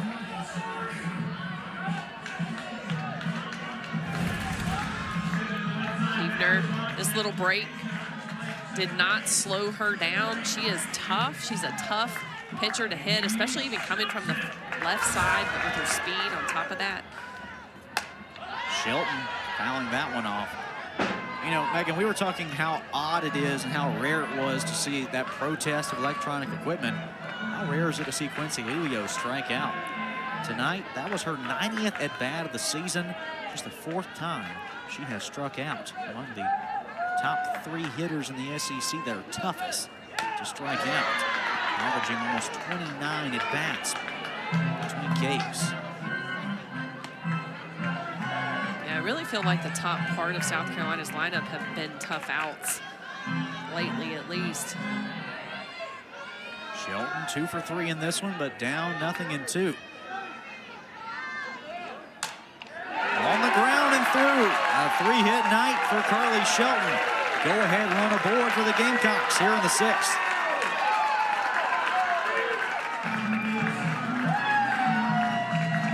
That's Shelton just showing why Coach Chastain Woodard calls her a diesel. I mean, she does hard things.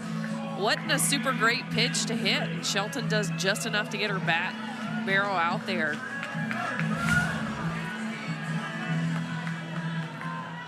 In steps Tori Inslee, 1 for 3 with an RBI. Now pitch off the plate.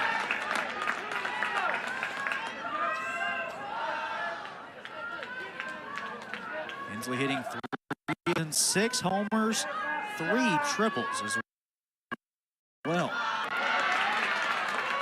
Huebner giving away here to the righty.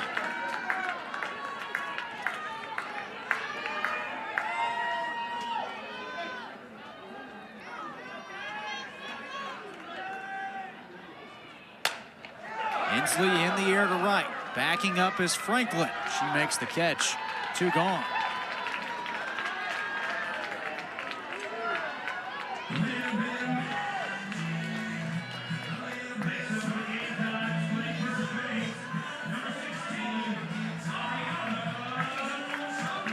In steps Rhodey. A single and a run scored her last time up.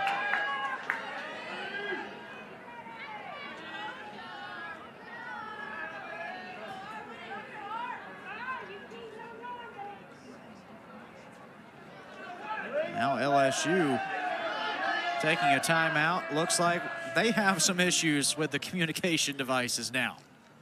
As Huebner and Edwards, the first baseman, looks like they maybe swapped watches. Makes me think maybe one of them went out. And Huebner definitely has to have that.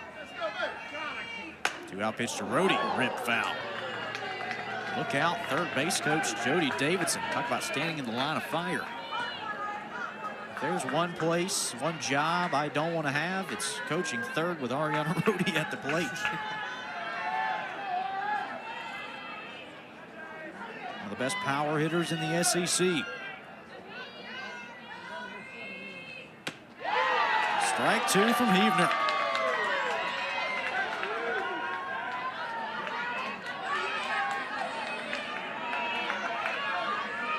Gamecocks trying to take the lead. Huebner trying to send it to the 7th.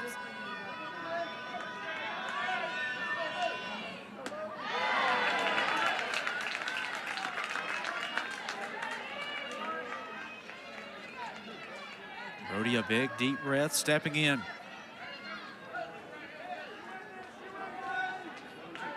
Carly Shelton over at first for the Gamecocks. Time called. Looks like some of Rhodey's protective gear will come loose. Resets the pitch clock. Huebner's 1-2. Off the plate.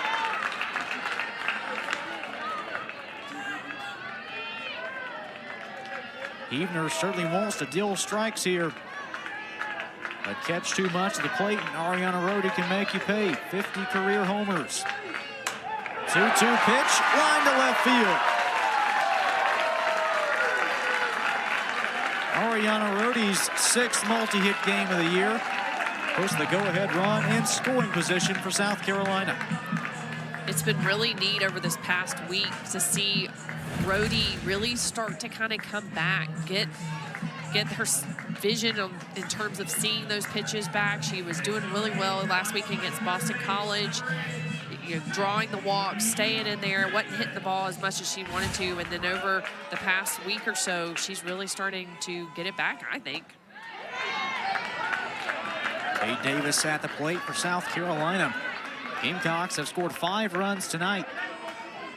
2 of them have come home thanks to Davis. A homer in the 2nd, a single last time up in the 5th. Now the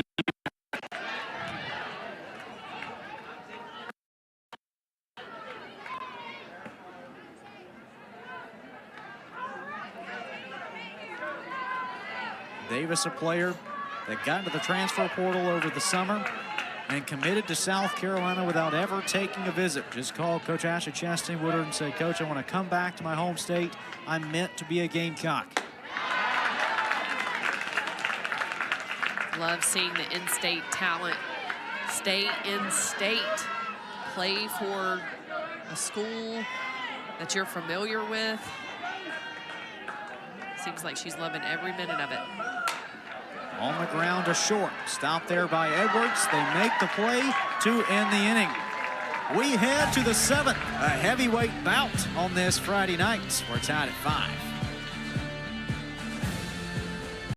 We'll send 5, 6, 7 in their order up to face Jory Hurd. South Carolina senior now at 76 pitches in relief. First hitter up is Alex Franklin. He sees ball one low. And that last inning kind of drug a little bit because we had the dramatics with the protest on the earpiece. So Jory Hurd's been sitting a little bit.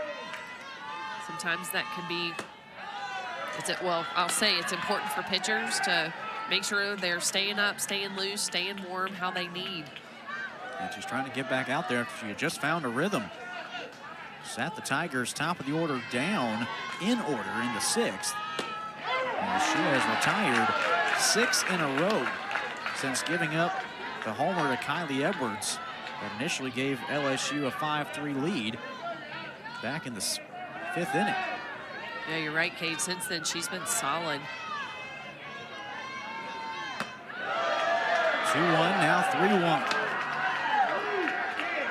Franklin 0 for 2 with a walk and a strikeout.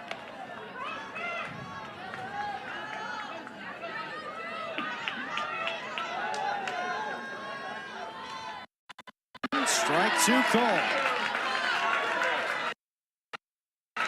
Edwards, who hit that home run back in the 5th. She's due up 3rd here this inning.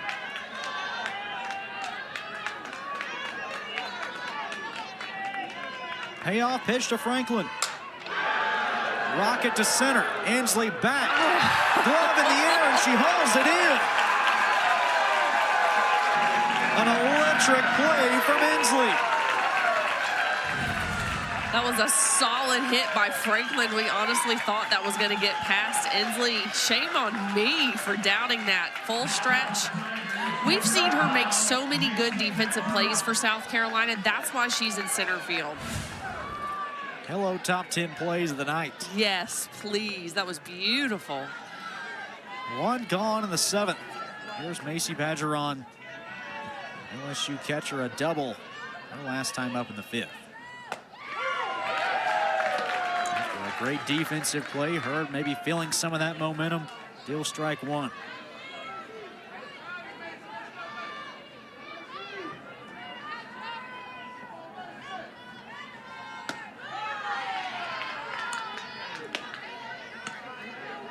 Rain, Louisiana native. In her 175th career game with the Tigers. 3 on the left side of the infield for the Gamecocks. Carly Shelton stepping over from second base. Back out towards Inslee's direction, and she hauls it in for the second time.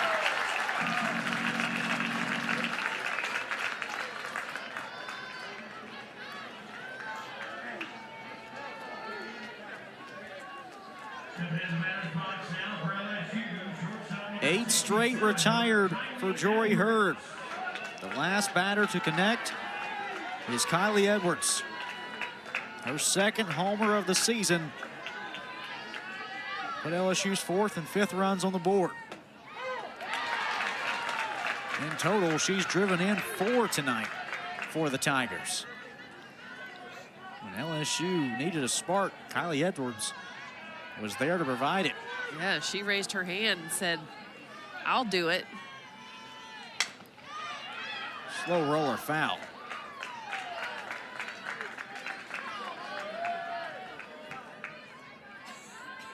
And Megan, as we saw, probably one of the best parts of that home run for Edwards back in the 5th was the team celebration. She wears jersey number 67, so it makes sense they all do the 6-7, right?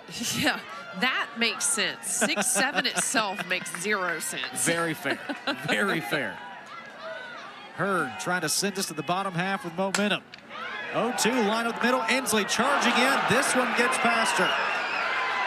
Edwards on her high horse. Into 3rd. She will stop there with a triple. Kylie Edwards strikes once again for LSU. A 2-out triple here in the 7th. Man, Edwards has been hot. Inslee made a decision here. Lay out. But you have to understand, if she doesn't catch it, that's what happens. There's no one behind her to cover the ball until your left fielder can come over and get that. They're actually pretty lucky that Edwards didn't go home, because I think it would have been a tight play at home. Now Allie Hutchins steps in, came in as a pinch hitter in the 5th, stays in as the DP. Struck out looking against Hurd last time up. Go ahead run for LSU 60 feet from home. Hurd fires a little high.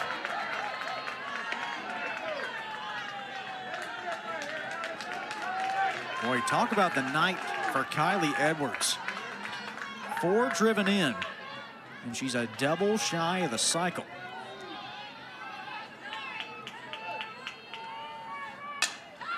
Hutchins on infield skies. Brody under it. LSU threatens, but they will strand Edwards at 3rd. Gamecocks look to walk. Waving sandstorm, it is playing as we go to the bottom of the 7th. South Carolina and LSU all tied up at 5. The Tigers threatening in the top half of this frame. A 2-out triple from Kylie Edwards, but she was stranded there in what would have been the go-ahead run for the Tigers. Now Lexi Winters lead things off for the Gamecocks. South Carolina not only trying to win their first conference game of the season, but take the series opener. Jaden Heavner continues doing Jaden Heavner things from the circle for LSU. Strike 1 dealt.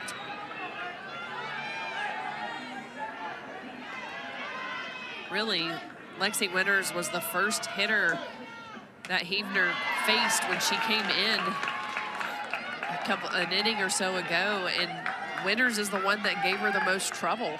Since then, Heavner's settled down and really done a nice job for LSU. An RBI hit with the right center field gap back in the 5th. Fouls this one off up into the seats.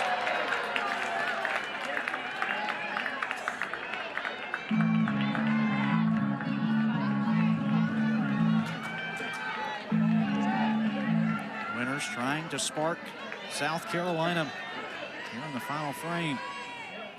Look back foul.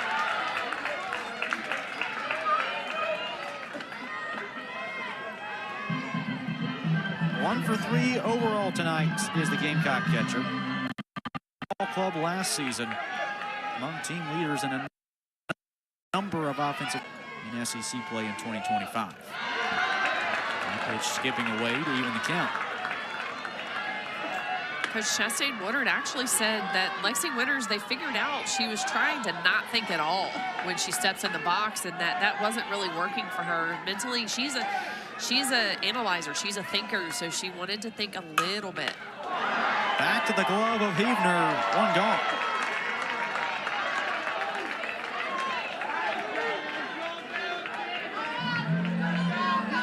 Jamie McKay steps to the plate for South Carolina, looking to do the same here in the 7th that she did back in the 2nd, bashing her 3rd homer of the year. And we've seen Jamie McKay come up clutch for South Carolina, especially in the Boston College series last weekend. 2 walk-off home runs.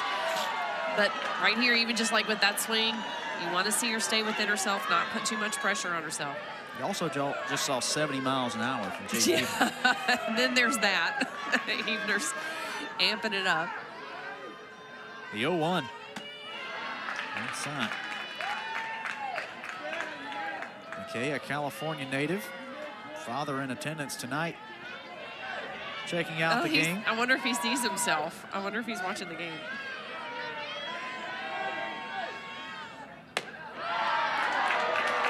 Inside ball 2. Jamie McKay, such a unique story. Grew up her whole life, only ever playing baseball. Actually had offers to play college baseball at the Division II and NAIA levels, but she knew she wanted the Division I experience, so she opted to play softball. Check swing, she brought it around 2-2. Spent 3 years at Ole Miss, reaching the Women's College World Series last season. Now closing out a collegiate career at Carolina.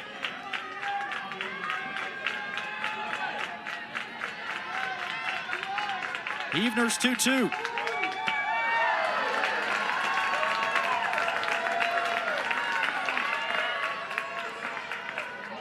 How Heavner's trying to get McKay Chase off the plate. It's a good hold by Jamie. Slight breeze here tonight. Payoff. Foul back. We'll see it again.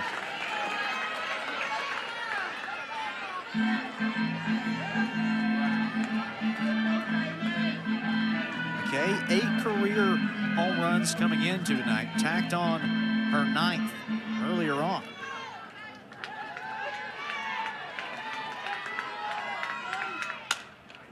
Chopper to third. Stop there by Hodge. 2 away. It was a nice battle between Hefner and McKay. That was a good inside pitch. Curve coming in on the hands. Not much that McKay could do with that. In steps Shea Anderson. South Carolina shortstop 0 for 2 tonight with a hit by pitch. She has struck out twice. Hefner's first offering dots the inside corner.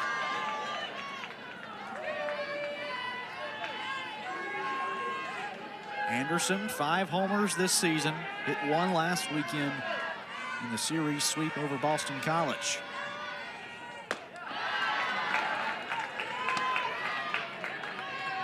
A youngster that won the starting shortstop job before the team left for winter break.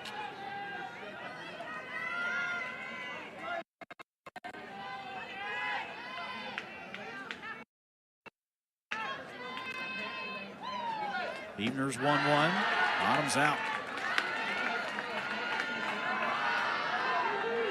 Gamecock coaching staff really thinks last season for Anderson being able to sit behind on the depth chart and learn from experienced senior Brooke Blankenship really did wonders for her development. Checked her swing, but brought it around, 2-2.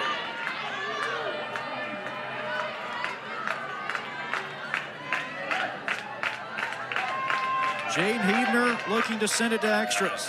Anderson looking to end it here. Outside, ball 3. Like the idea there by Hefner, but was off the plate. Good hold by Anderson. Payoff pitch. Anderson out to center. Lassiter there. We are headed to extras. LSU and South Carolina tied at 5. Neither team scoring across the final 2 innings. Roy Hurd back out there for the Gamecocks. Was able to strand the go-ahead run for the Tigers at third base last time out. Now it's Sierra Daniels' turn to lead things off for the Tigers. The 9-hole hitter fouls it off.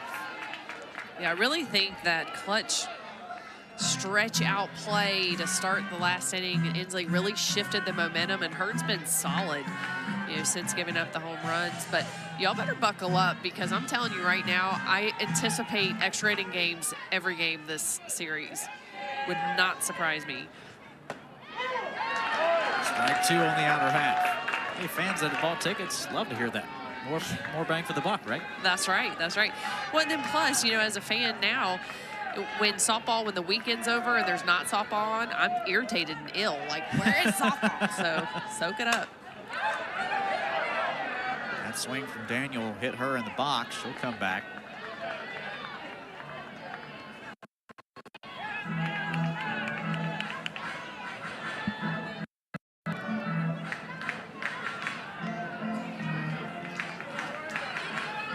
LSU only 1 extra inning game this season and went in their favor. A 2-1 victory over Louisiana.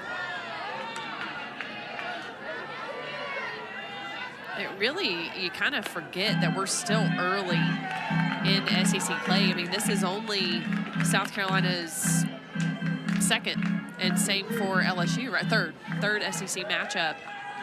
Still a lot of season left to go. 0-2 to Daniel, bottoms out. And the Gamecocks 2 weeks ago took on Texas in SEC opening weekend, fell in each of the 3 games, but had a lead in a few of them. Last weekend was their quote-unquote weekend rotated out. as Daniel pops this one up, caught by Shea Anderson. Uneven number of softball teams, so every team has a non-SEC weekend once conference play begins. The Gamecocks, they spent that sweeping Boston College. Meanwhile, for LSU, they took a tough draw on opening weekend as well. The top-ranked Lady Vols, they got swept in Knoxville, but once again, just like South Carolina did, LSU having a lead a couple times in that series. One out hitter is Avery Hodge, strike call. And this past Saturday, Sunday, Monday, the Tigers taking 1 of 3 from Texas A&M. Hodge 0 for 4 tonight. Infield in. The 0-1 pitch is upstairs.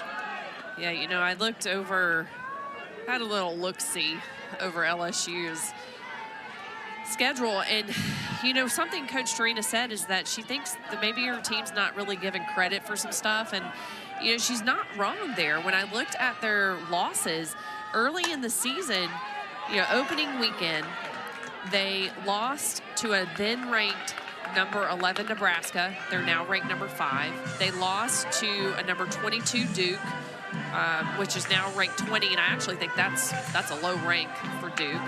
And then on this February 15th, they lost to number 6 UCLA, and then they didn't lose again until the March 6th, 7th, and 8th against Tennessee, who was ranked number 1. And then, of course, they had the A&M loss last weekend. They had 2 losses there against number 16 A&M, who's now number 15. But when you look at the only unranked loss that they've had was to UCF back in that opening weekend, and UCF is now ranked. So, you know, they've not had bad losses, so to speak. And LSU 17-1 against unranked opponents this year.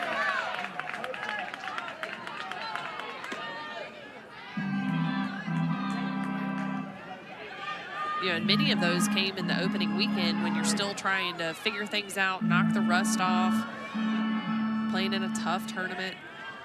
Avery Hodge just fouled a couple off here with 1 out in the 8th. Herb thought she had it, just outside. And it's been a bit of a streaky year as well for LSU. You know, Megan, you kind of mapped it out there, but this team won their first 6. Then they went down, lost 4 out of 5 at Clearwater. Then they won the next 10 before getting swept at Tennessee. Well, and I think it was the Clearwater tournament where they're playing a bunch of... Swing and a miss, strike 3. Battle won by Jory Hurd. She records her 3rd strikeout of the night. Hurd has been solid for South Carolina, having those hiccups with the home runs. Settling in. Make that Hurd's 4th strikeout of the night, as she's now past the century mark on pitches. And steps Shayla Lassiter, who's been a problem, a thorn, if you will, in Hurd's side. 2 for 4 tonight, pair of doubles. She's only had 1 off of Hurd, to be fair.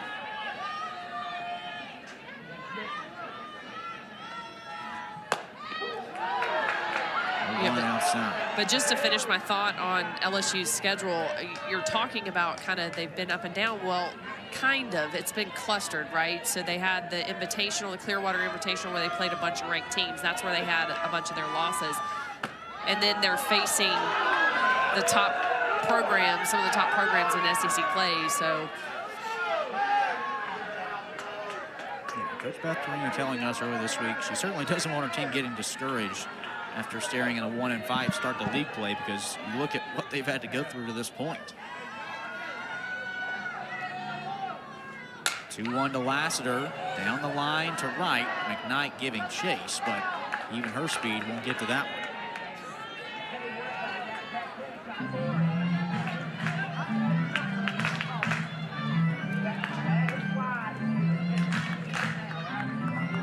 Season high in pitches for Jory Hurd tonight at 108.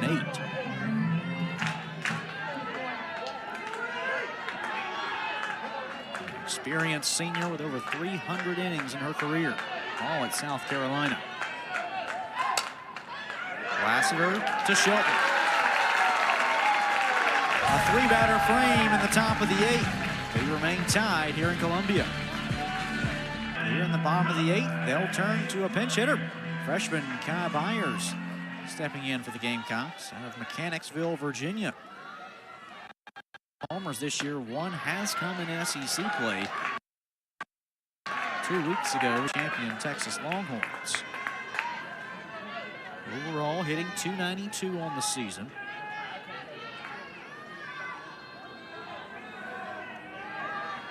Jade Heebner from the circle as Byers serves this one out to center. Caught by Lassiter.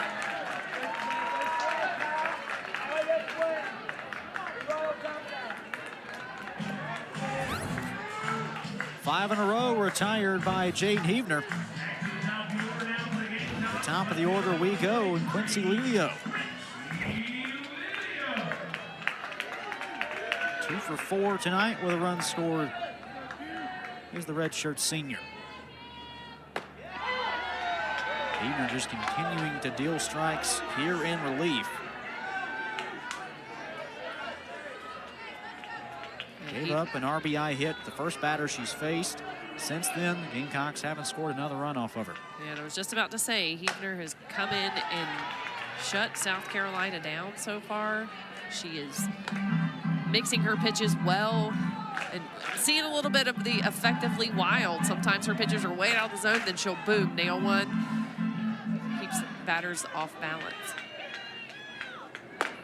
2 to Lelio outside. Remember, last time that Lelio was up, she struck out against Heebner, one of 3 to do so tonight. That's rare company in Lelio's case, just the 4th time she struck out all season. Line drive stabbed in the air by Sierra Daniel.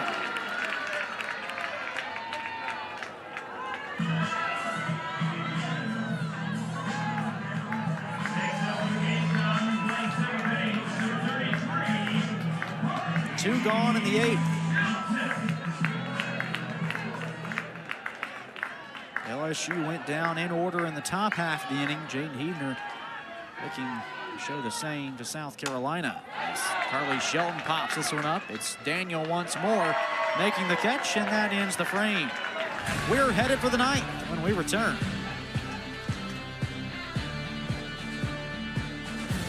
Order due up for the Tigers. LSU looking to jump in front. One swing from Tori Edwards can make sure they do just that. The first baseman has been walked 3 times tonight. Last time up, the Gamecocks did pitch to her. She flew out to deep center field.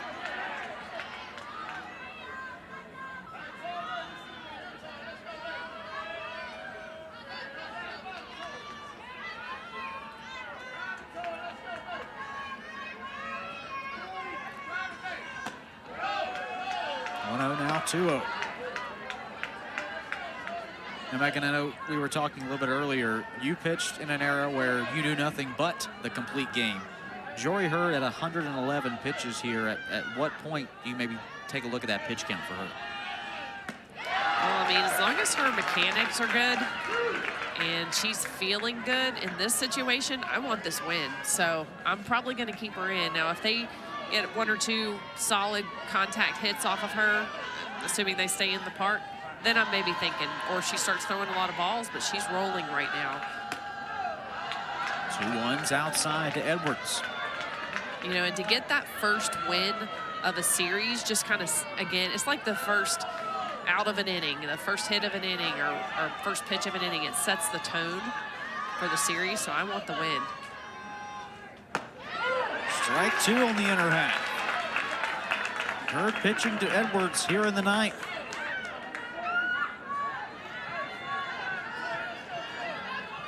A full count to the reigning SEC Freshman of the Year. Now back.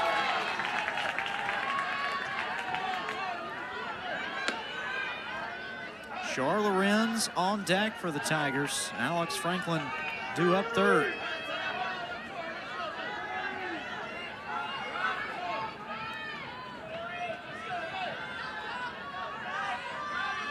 Her deal, swing and a miss. Off-speed delivery gets it done for Jory Hurd as she strikes out Tori Edwards. It's a big out for Jory Hurd. Nice off-speed location on a full count there against one of LSU's most lethal hitters. 5th strikeout of the night in relief work for her. 1 gone for Charlotte Renz. 1 for 3, a walk and a run scored.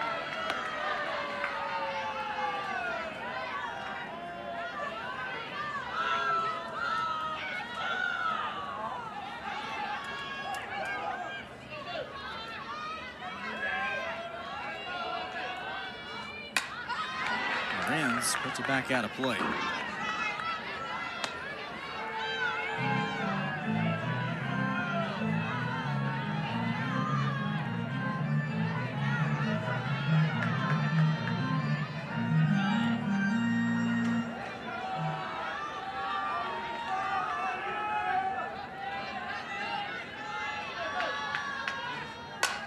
Lorenz in the air, down the left field line. Lelio ranging. That's a foul ball. Boy, it's over the wall. But not in fair territory. LSU fans are celebrating before they saw where that fair pole was. Hey, you know what that is? What's that? It's just a strike. It is just a strike. And that's disappointing for LSU fans to hear. Yeah, it's a good one. It's a good one, but it's just a strike. Now I got to be careful. Lorenz has shown she can do it. The 1-2. Chopper on the infield. 2 gone in the ninth. We saw the adjustment there. They come inside on Lorenz. Lorenz showed her power, almost got a home run, and so South Carolina goes outside and coaxes a routine ground ball to get the out.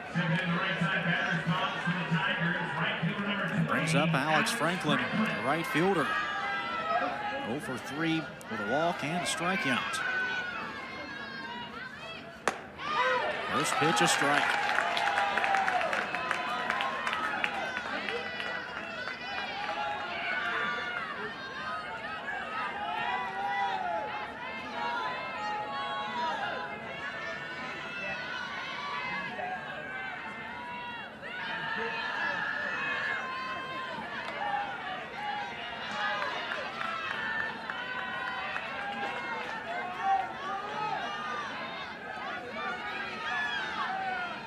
Hurts 0-1, line shot into the gap. Alex Franklin with a big 2-out swing. She holds up at second with a double.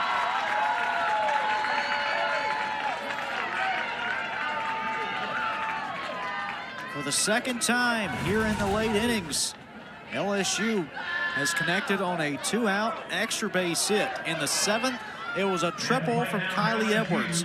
Here in the 9th, it's a double from Franklin. Now the question becomes, does Franklin get stranded like Edwards did way back when? South Carolina. Defensive changes. Exactly the case, making a defensive change out in right field. Kai Byers will exit this game from right. Had just come in as a pinch hitter and stayed in the game. They will sub in Jamie McKay, who has been the DP tonight. He's rotated in and out with his right fielder and relief catcher of Lexi Winters this season. 2-out hitter is Miss LSU herself, Macy Majoron, the senior catcher. 1 for 4 tonight, a double and an RBI. The go-ahead run represented by Franklin at second. 2 gone in the top of the 9th. Hurd deals strike 1. I like the off-speed pitch there to start Bajoran. You have to go back to Franklin. That was a really nice adjustment by Franklin. The previous at-bat against Hurd, she had also lined out to center field, made a little bit of an adjustment to find the gap. Bajoran last season, an all-SEC selection and a third-team All-American.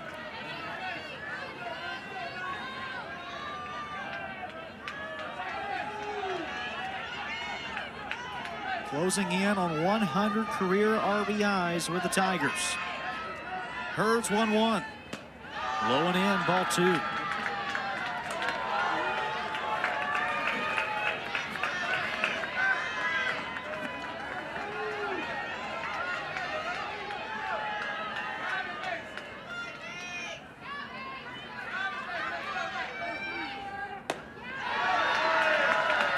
outside, ball 3. Just saw a moment ago, Jory Hurd tonight, 75 strikes on 126 pitches. I think any coach in the country will take a 60 play. Badgeron hammers it out.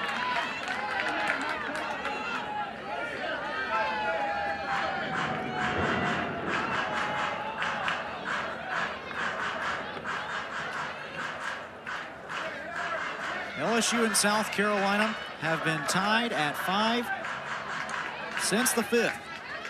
Both teams threatening since then, but neither able to break through. The Tigers have Franklin at second here with 2 outs. Badgeron fouls off another one.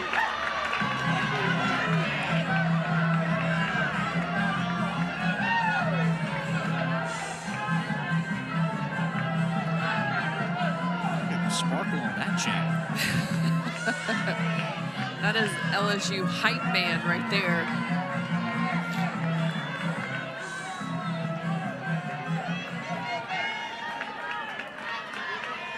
Hurd trying to send it to the bottom of the ninth. Badgeron looking to give LSU the lead.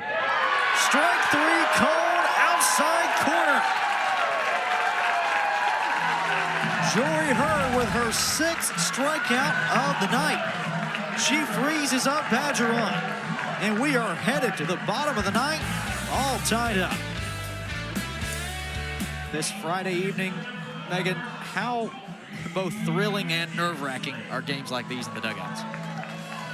You know, at some point, especially if the bases are clear, you're kind of just low, even keel. You know, it's not until people start getting on does it really amp up. Like Emsley, a line drive up the middle.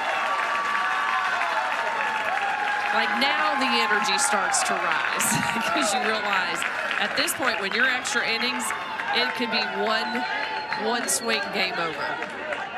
Emsley's got great speed too. She's shown it defensively in center field tonight. Now she gets aboard with the 4th most stolen bases in the SEC this season, 11 for 12 in that category. 1 aboard for Oregon.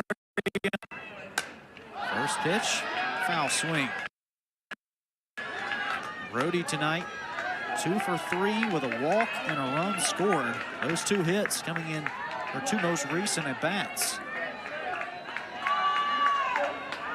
Jade Heavner back in the circle for LSU.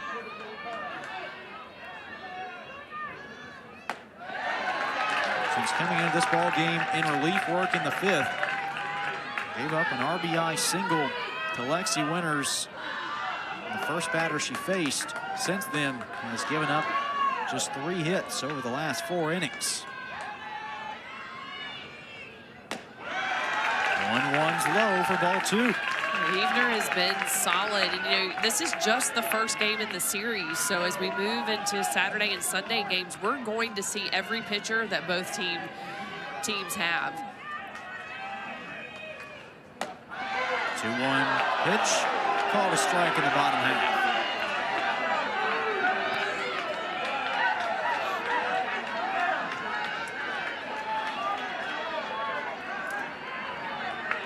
Inslee aboard. Bottom of the ninth, no outs for South Carolina. Heavner's 2-2. Swing and a miss, strike 3. Jade Heavner's 4th punch out of the night. Puts 1 away. Brody can be such a tough out. Heavner does a good job selling that pitch on the outside corner. She went outside almost the entire at-bat. Got Brody on that one. In steps Tate Davis. 1 out, pitch is low. Davis 2 for 4 tonight. A homer back in the 2nd inning. She also drove in a run in the 5th. Hitting hitting 330 rather on the season. 1-0, now 2-0.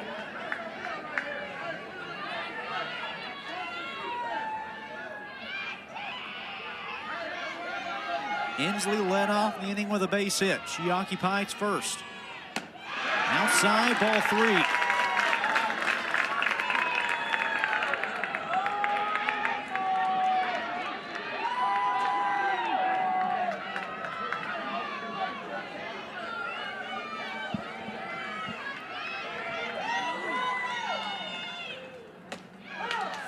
A strike call. Davis taking all the way.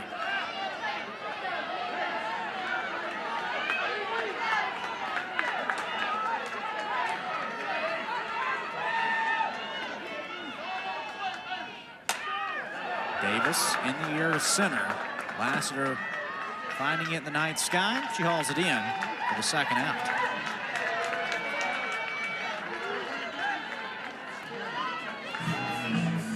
We told you Jaden Lassiter makes the catch in center field.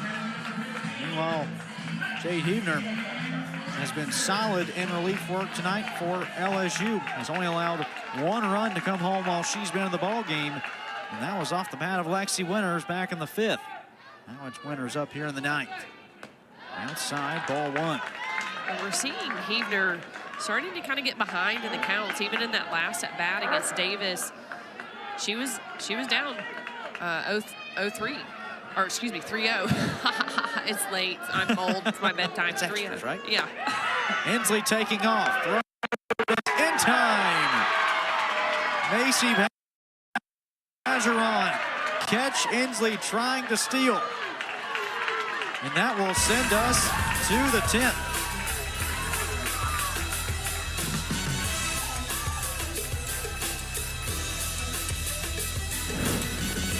South Carolina will turn the softball over to a new pitcher. The junior right-hander Neely Lamb steps in relief of Jory Hurt.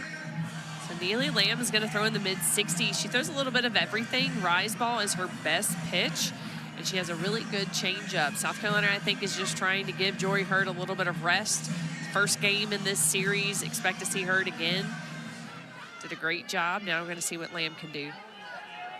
She'll face 7, 8, 9 in the order. That's led off by Kylie Edwards. Strike 1 called. Edwards missed do it all tonight for LSU. She is a double shy of the cycle.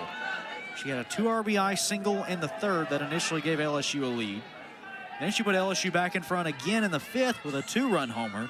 Connected on a 2-out triple in the 7th, but was stranded there. Put this one on the ground for Tate Davis, who makes the play.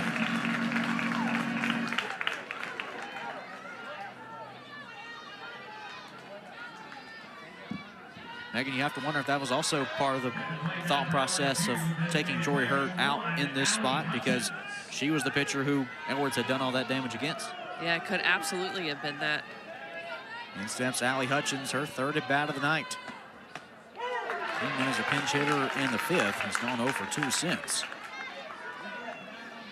including a strikeout.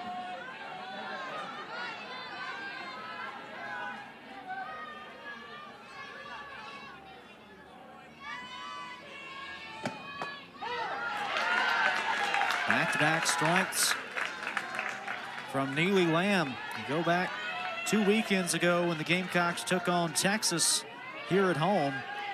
Lamb in 4 2/3 gave up just 4 hits to the Longhorns.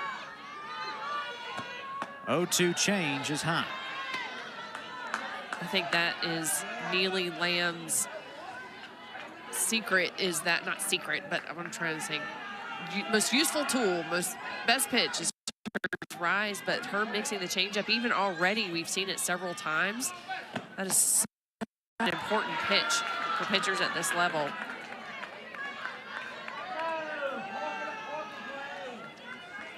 And listen, I'm normally in bed like 8:30. I'm struggling to keep my eyes open. So if things start getting a little weird, it's because that. 2-2, called strike 3. Neely Lamb sits down Hutchins, 2 gone in the 10th. Love the focus and intensity Lamb has entered this game in. She looks sharp. She's hitting her spots, setting up her changeup well.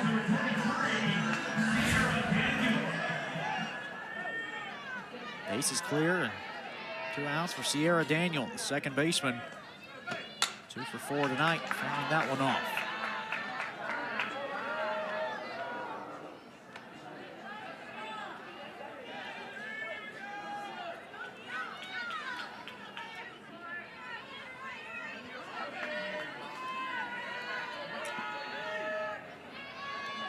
Neither team wanting to budge an inch here since the 5th. Early on, both these teams were just exchanging punches back and forth. As soon as one team would strike, the other would respond. But since the 5th, it's been all zeros on the board. Lamb's 1-1. Over but low.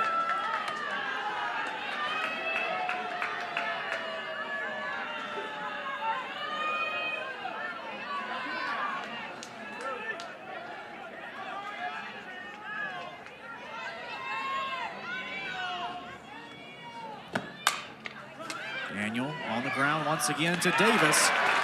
And we are headed to the bottom of the 10th.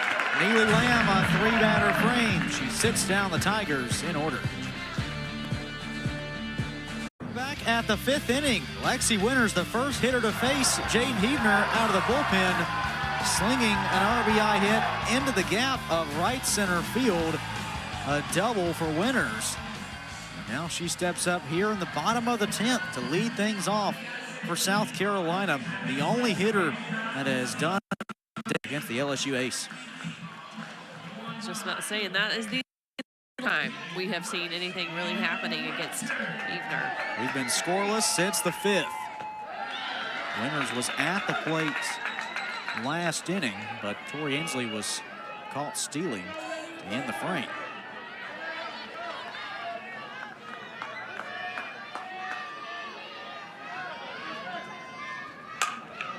Winters in the air to right. Caught there by Franklin for the first down. Jade Huebner in relief work has been all LSU could have asked for tonight. 5 innings scoreless. No walks, only 4 hits surrendered, along with 4 strikeouts.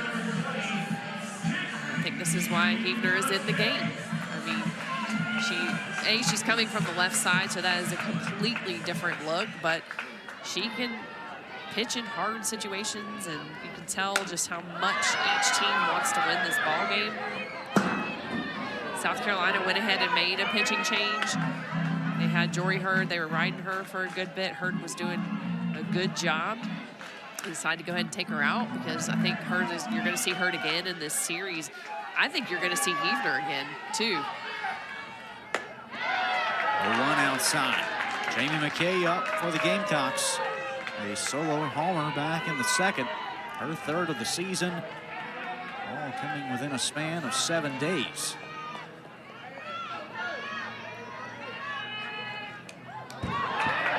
Getting away from Huebner, who we knew coming in, Megan, can be effectively wild, but also you said a little bit earlier, that can alter a hitter's approach too because she's effectively wild. That's right, meaning you don't know. I think that ball just slipped out of her hand. That's happened before, so we're just having that conversation right now by chance. But yeah, I mean, if you don't know what you're going to get. Okay, right back up the middle into the glove of Jada Lassiter. And effectively wild, I mean, that comes from Coach Torina. That's not us. So, you know, your coach is saying that you are effectively wild. That lets you know that you don't change anything. Like throw strikes, come at the hitters, but it's okay to be a little unpredictable. Bottom of the 10th inning. South Carolina and LSU tied at 5. Gamecocks calling on a pinch hitter. We'll try and end it here. Redshirt senior Natalie Heath will stand in. 3 for 8 on the season. To go back to last year, started over 30 games for this ball club. Hit 6 homers a year ago. Thanks to those efforts, picked up the nickname Big Bat Nat. Can she break through again here? A 2-out pitch from Huebner is a strike. But I think this is a good spot. I mean, Anderson, she's replacing Anderson right now in the lineup. Anderson has struggled tonight against LSU's pitching, so trying to get a different look.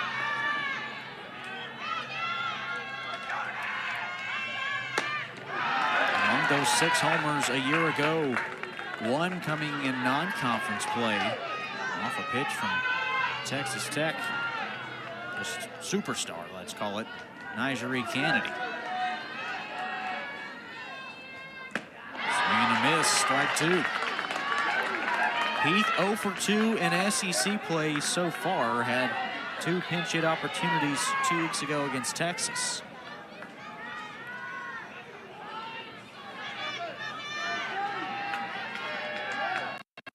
Hoping it foul to stay alive.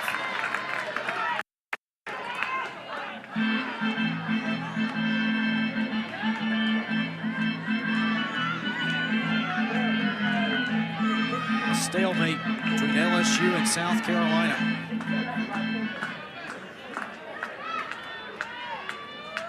Swing and a miss, strike 3. 5 straight scoreless. And we are headed to the 11th. Still tied at 5. Jade Hebner with 5 punch-outs tonight.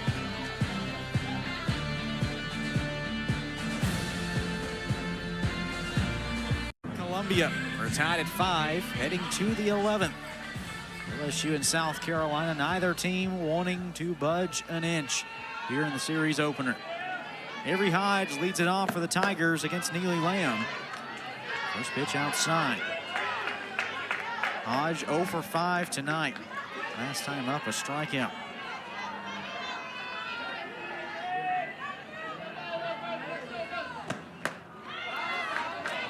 This is Lamb's second inning of work out of the bullpen.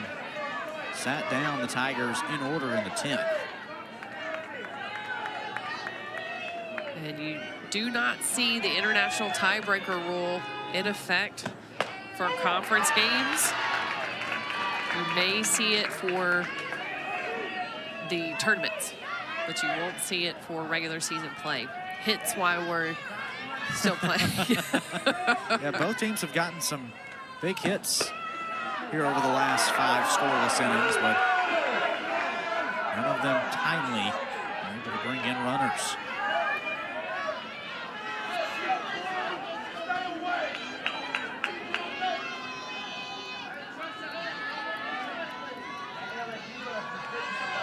One. Strike 2 call.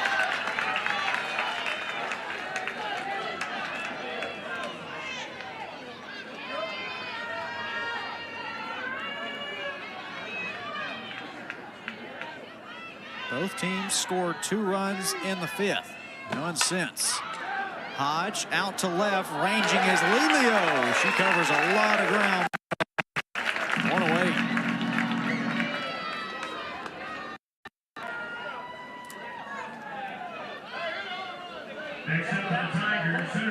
LSU 1-0 in extra innings this season. They defeated Louisiana back in February in 10. This is the first extra inning game of the season for the Gamecocks. Jayla Lassiter unable to connect, 0-1.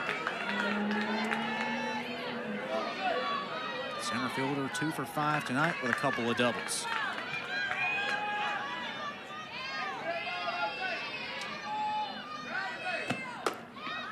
Inside to even the count.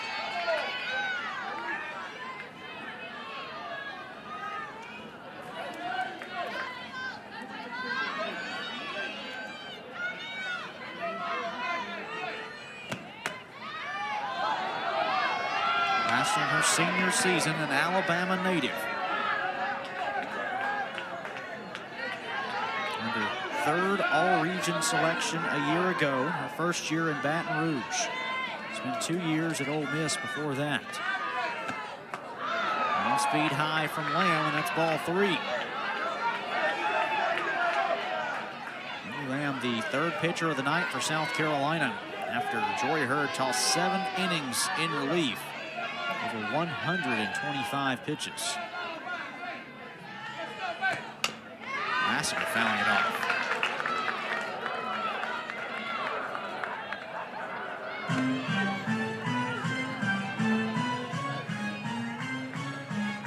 Lamb, also a former transfer. She spent her freshman year at Charleston Southern.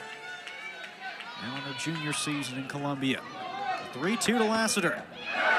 Swung on and missed. Drop, 3rd strike. Lassiter's going to reach.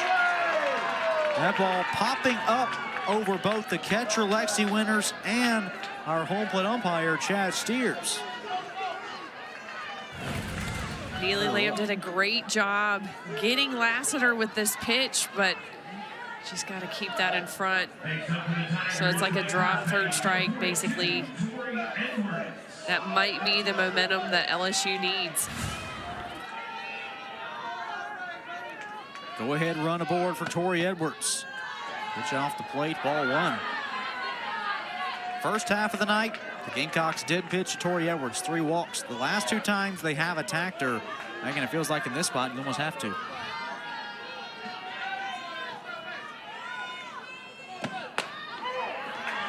Looks like they are.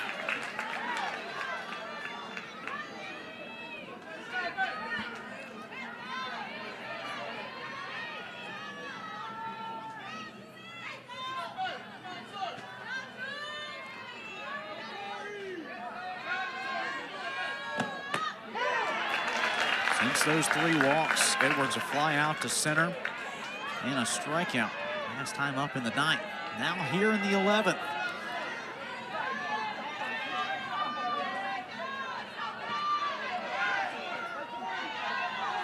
One-two from Lamb off the plate.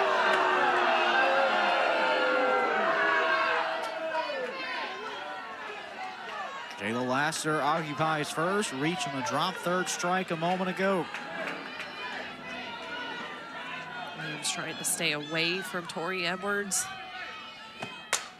Edwards, a hard line shot, foul to left. That one brought all the LSU faithful up out of their seats, trying to see as far as they could down the line. Good spot by Neely Lamb. She's been working the outside part to give Tori Edwards something any too good, nothing to get extended on. Then she sneaks one inside just to give her a different look. With 1 aboard and 1 gone. Off speed is high.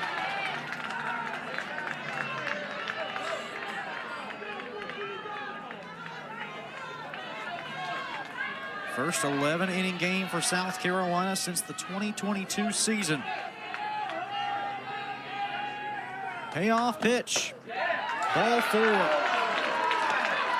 Go-ahead run now in scoring position for the Tigers.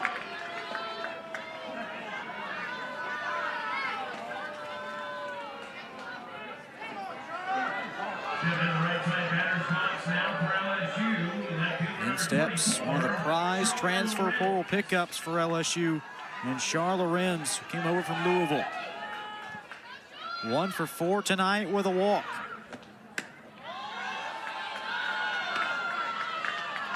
Neely Lamb in search of the strike zone.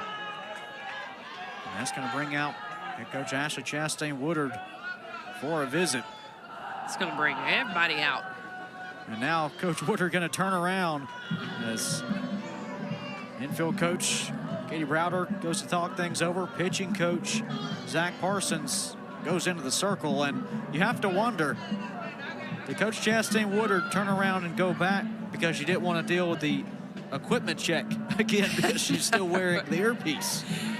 If you weren't with us a little bit earlier, bottom of the 6th inning, took about 3 hours to get started because LSU protested the use of a communication device by South Carolina, and the umpires honestly didn't know what the ruling was in that moment, so they had to step away to their locker room and contact the NCAA office to talk about things. And they brought out the rule book and actually had to read the terminology to both coaches to figure it out. Ultimately, the protest was not upheld. There were no penalties issued out, if you will. 1-0 to Lorenz, called a strike.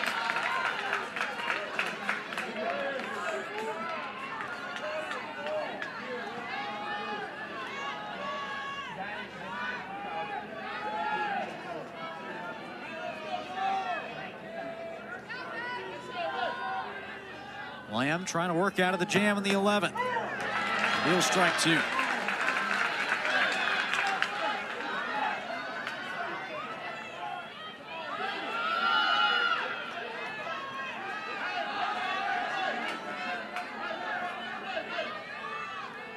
Lasser to the go-ahead run at second. Up and off. Renz hitting .267 this season with runners in scoring position. 284 overall on the year. Check swing, strike 3 call. It's a big punch out for Neely Lamb. Now, mind you, she had a strikeout against Lassiter earlier, but it was a drop third strike. So, and then she turned around and she walked Edwards. Fair enough, keep it off a plate, and then came back and got Lorenz on that strikeout. Huge. 2-out hitter is Alex Franklin. A double her last time up in the ninth. Another one of those here gives LSU the lead.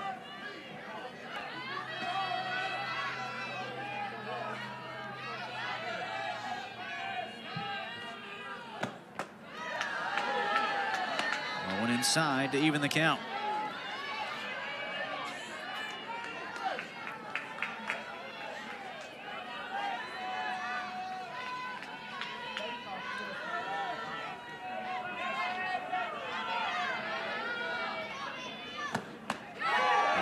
Pitch finds the zone. Neely Lamb now a strike away from stranding a pair of Tigers.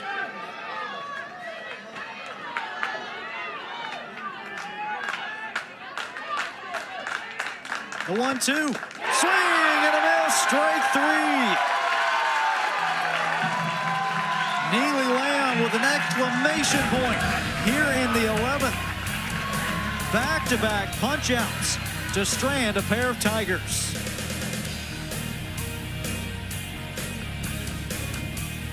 A menace to South Carolina's lineup. But you have to think with Neely Lamb coming off that defensive ending in the 11th for South Carolina, that South Carolina is going to build on that momentum. Ty Byers, the leadoff hitter in the 11th, fouls back the first pitch. This is Byers' second at bat.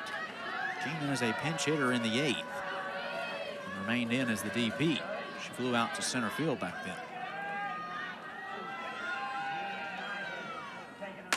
0-1, Myers rips that one in the corner of right field. And we're in the South Carolina bullpen.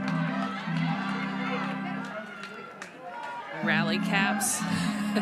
Rally caps are going. I wonder how long they've had them on. Since the 5th, you think? Can't have them on too often, right? They got to work eventually. Right. Eveners 0-2.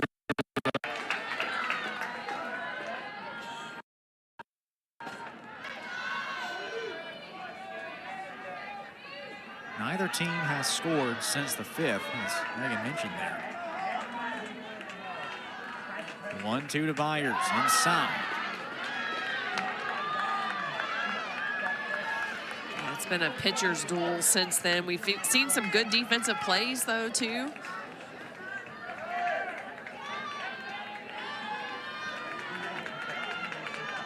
Eveners 2-2.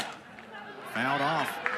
Yeah, Megan, I think this just exemplifies what we know each and every year, is that the SEC has the best arms in the country. Absolutely.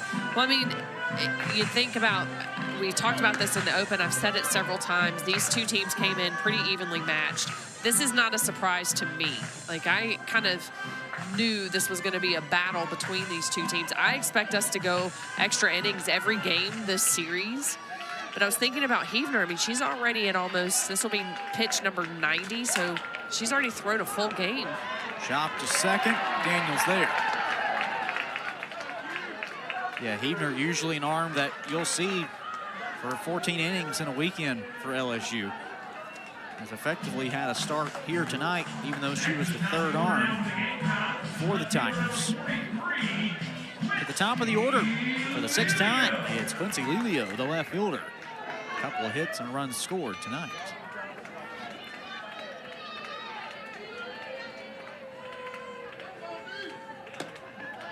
It's outside.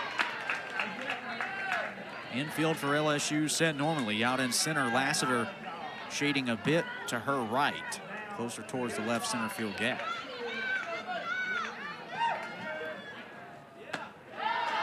And even at 1 apiece now.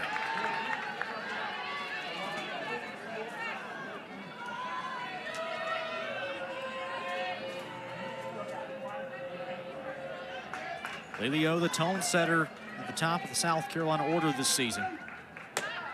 Unable to connect. The key to Gamecock success this year has been Lelio finding a way on base and all the power hitters behind her stepping up and driving her home.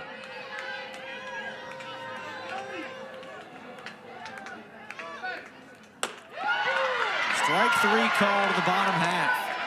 Quincy Lelio had struck out just 3 times in 30 games. Huebner's now got her twice.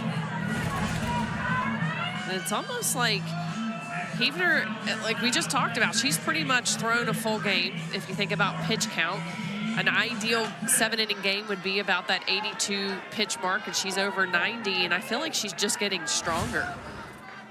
6 strikeouts on the evening for the Southpaw. Carly Shelton steps in. 3 hits tonight for the second baseman.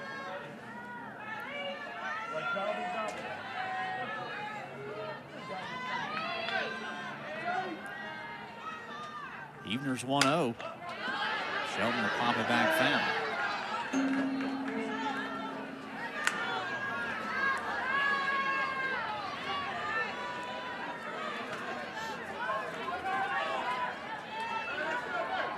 Shelton coming from a big athletic family, both her parents playing baseball and softball at Charlotte.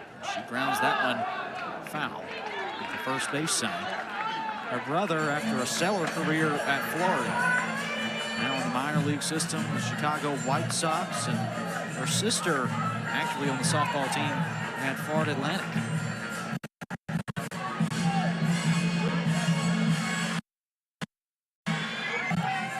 As Huebner approaches the century mark, the 1-2 to Shelton.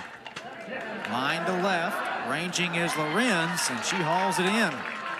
11 wasn't enough. We go to 12. Still tied at 5. Into the 12th. LSU and South Carolina all tied at 5. Amy Lamb onto her 3rd inning of relief for the Gamecocks has held the Tigers hitless the last 2 while striking out 4. Megan Bunning, what have you liked from Lamb out of the bullpen? Gosh, I mean, she, on the scouting report, we have that she's lost some command, but I tell you what, she hadn't lost it. She found it. She found it real quick. She's been working her changeup effectively. I think that's what I like the most, staying around the zone. Pitching to Macy Badgeron here, catcher for LSU. 1 for 5 tonight. RBI in the 3rd, a double, and a run scored in the 5th. The last batter to face Lamb.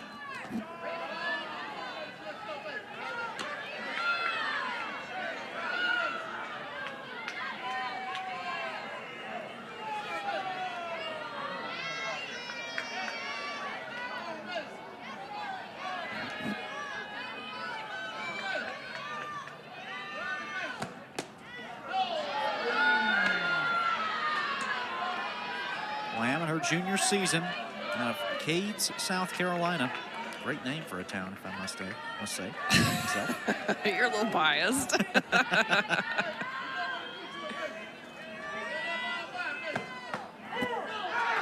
never knew that I shared a name with a town in this state until Lamb transferred to the Gamecocks last season. Saw that and said, that has to be a typo, right? Nope, sure enough. 3-1 pitch to Badgeron. Out to left, Lelio will take a couple steps back and haul it in.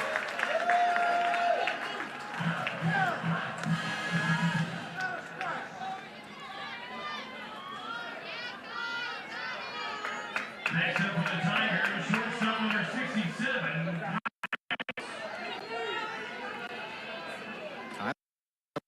Kylie Edward tried a little Bayou magic once again. A double shy of the cycle tonight, along with 4 RBIs. Strike 1 inside corner.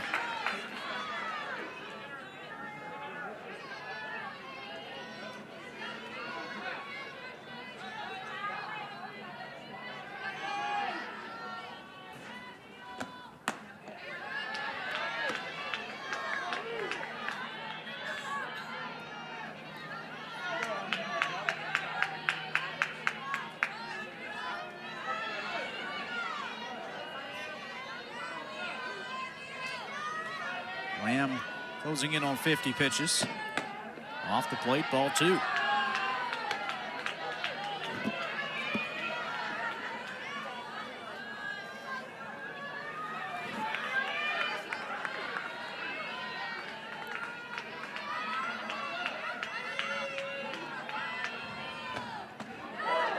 Edwards takes a strike in the lower half.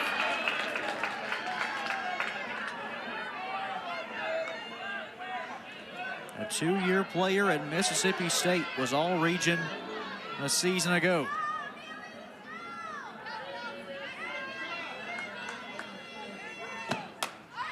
Edwards fouling that one off. Mississippi State's having a good run the last several games. Bulldogs kicking off a series this weekend against some more Bulldogs. They're playing Georgia this weekend over in Athens in a top 13 matchup.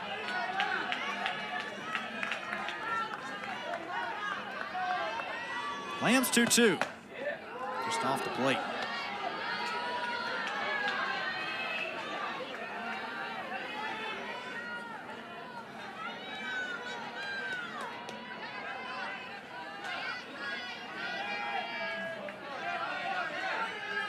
Here's Lamb's payoff. Grounded to third. Stopped by Tate Davis. 2 gone in the 12th.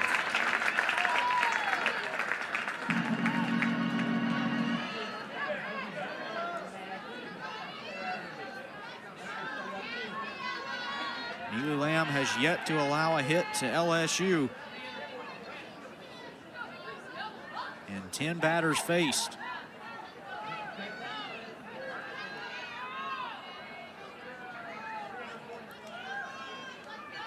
Now LSU is going to re-enter tonight's starting DP, Ciela Pickett, who went 0 for 2, a fly out and a strikeout.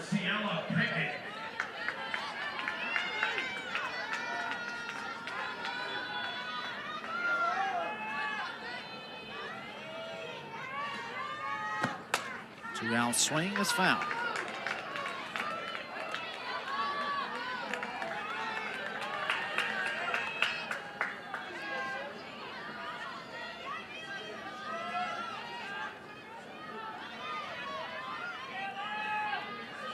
Pickett 2 for 3 in the series finale against Texas A&M on Monday. Lamb's 0-1 offering, unable to find the zone. That was Pickett's first multi-hit performance of the season. Overall hitting .278 on the year now.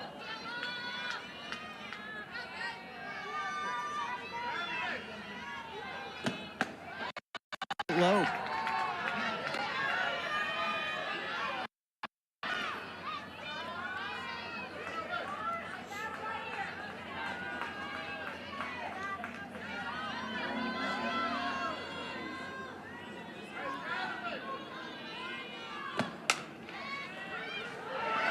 Fair ball off the glove of Davis. Pickett gonna hold up after 1. Second error of the night against South Carolina. Their first since the first inning.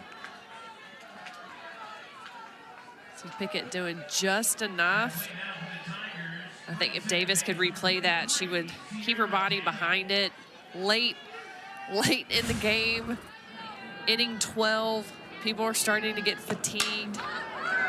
Sierra Daniel in the air, caught by Anderson. We go to the bottom of the 12th. Still time.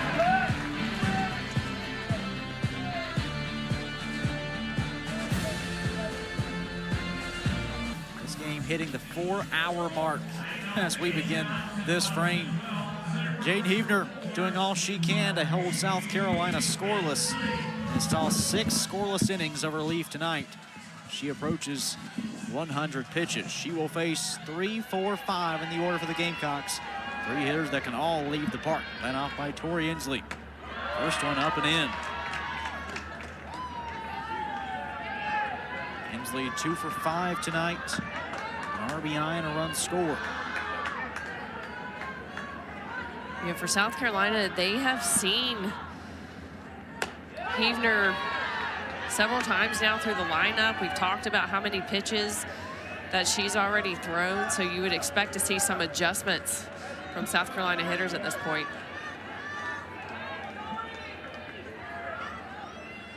1-1 outside. Megan, how does a game like this, where both teams have thrown their aces for so long and it's overall just such a long night, how does this affect the next 2 days?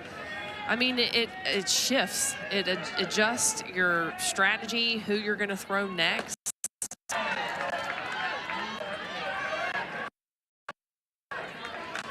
So you have to imagine, I mean, South Carolina, they've gone through several of their pitchers. I think Jory Hurd, she threw a lot of pitches, but she's getting a little bit more break, so I wouldn't be surprised to see her tomorrow. But Heavner, with her closing out the game and throwing as she is now, I mean, I don't know that I'd see her tomorrow. But then I say that, but then I'm like, but it also depends on her. Physically, how she can recover. What do you get from the rest of the pitchers in LSU's bullpen? These two back at it tomorrow at 3 p.m. Again here on SEC Network Plus. The 2-2 to Tori Inslee. On infield skies, charging in Sierra Daniel for the first out of the 12th.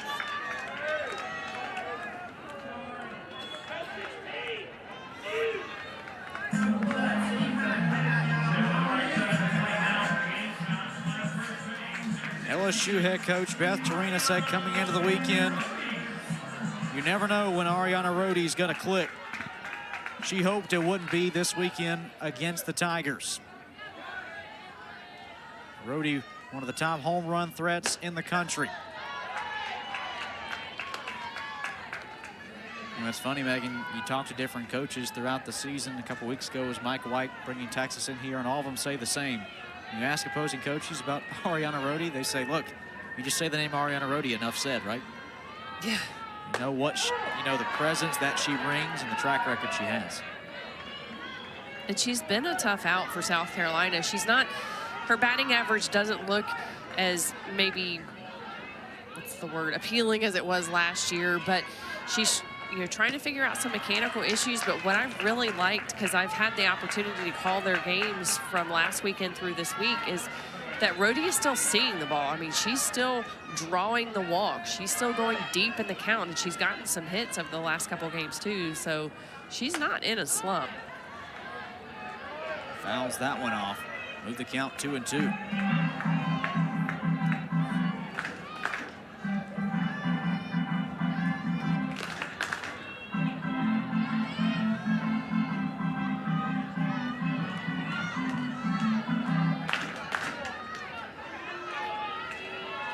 Gamecocks trying to score the game's first run since the 5th inning. Base is clear with 1 out. Rohde rocket shot up the middle. A 3-hit night for Ariana Rohde. The go-ahead run is aboard for South Carolina.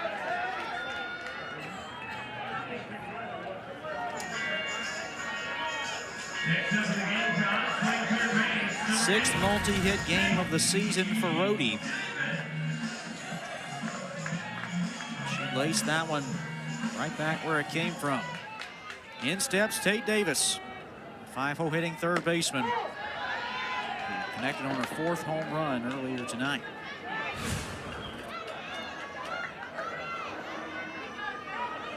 She's seen Heavner twice before and made contact. Hasn't reached base, but has made contact.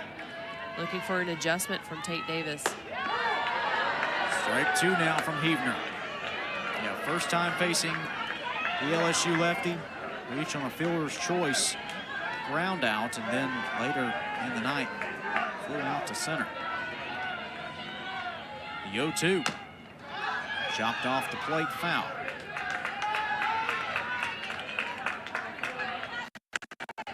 Heavner scoring right at Tate Davis. Just said Davis had made some decent contact against Heavner. Heavner doesn't care. She's going right at her.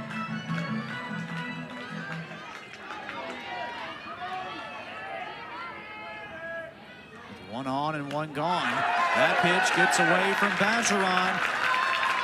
And Rhodey is into second.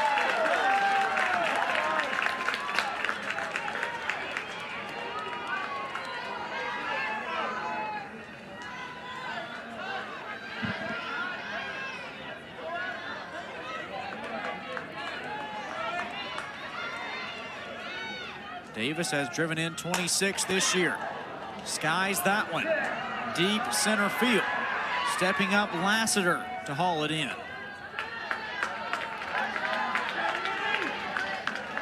That ball just kept going, only up instead of out.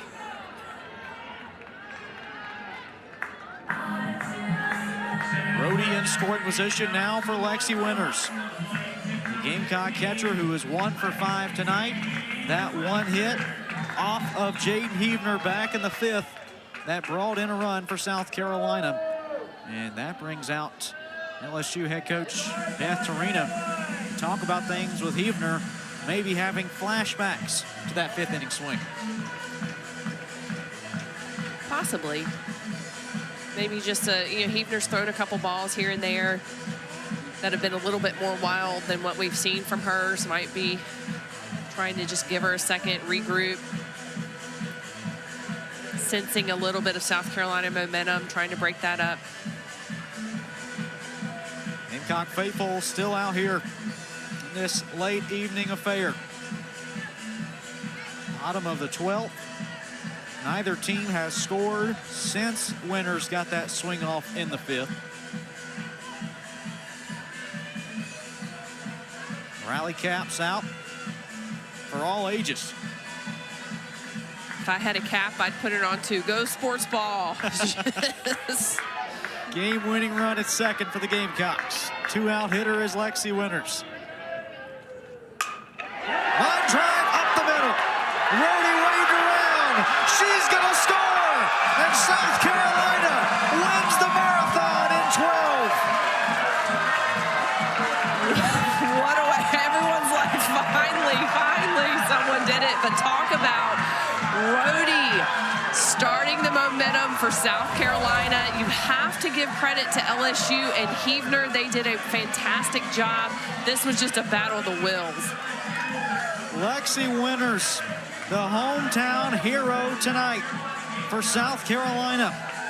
Their first conference win of the season comes in 12 innings, a 6-5 final. Just wow.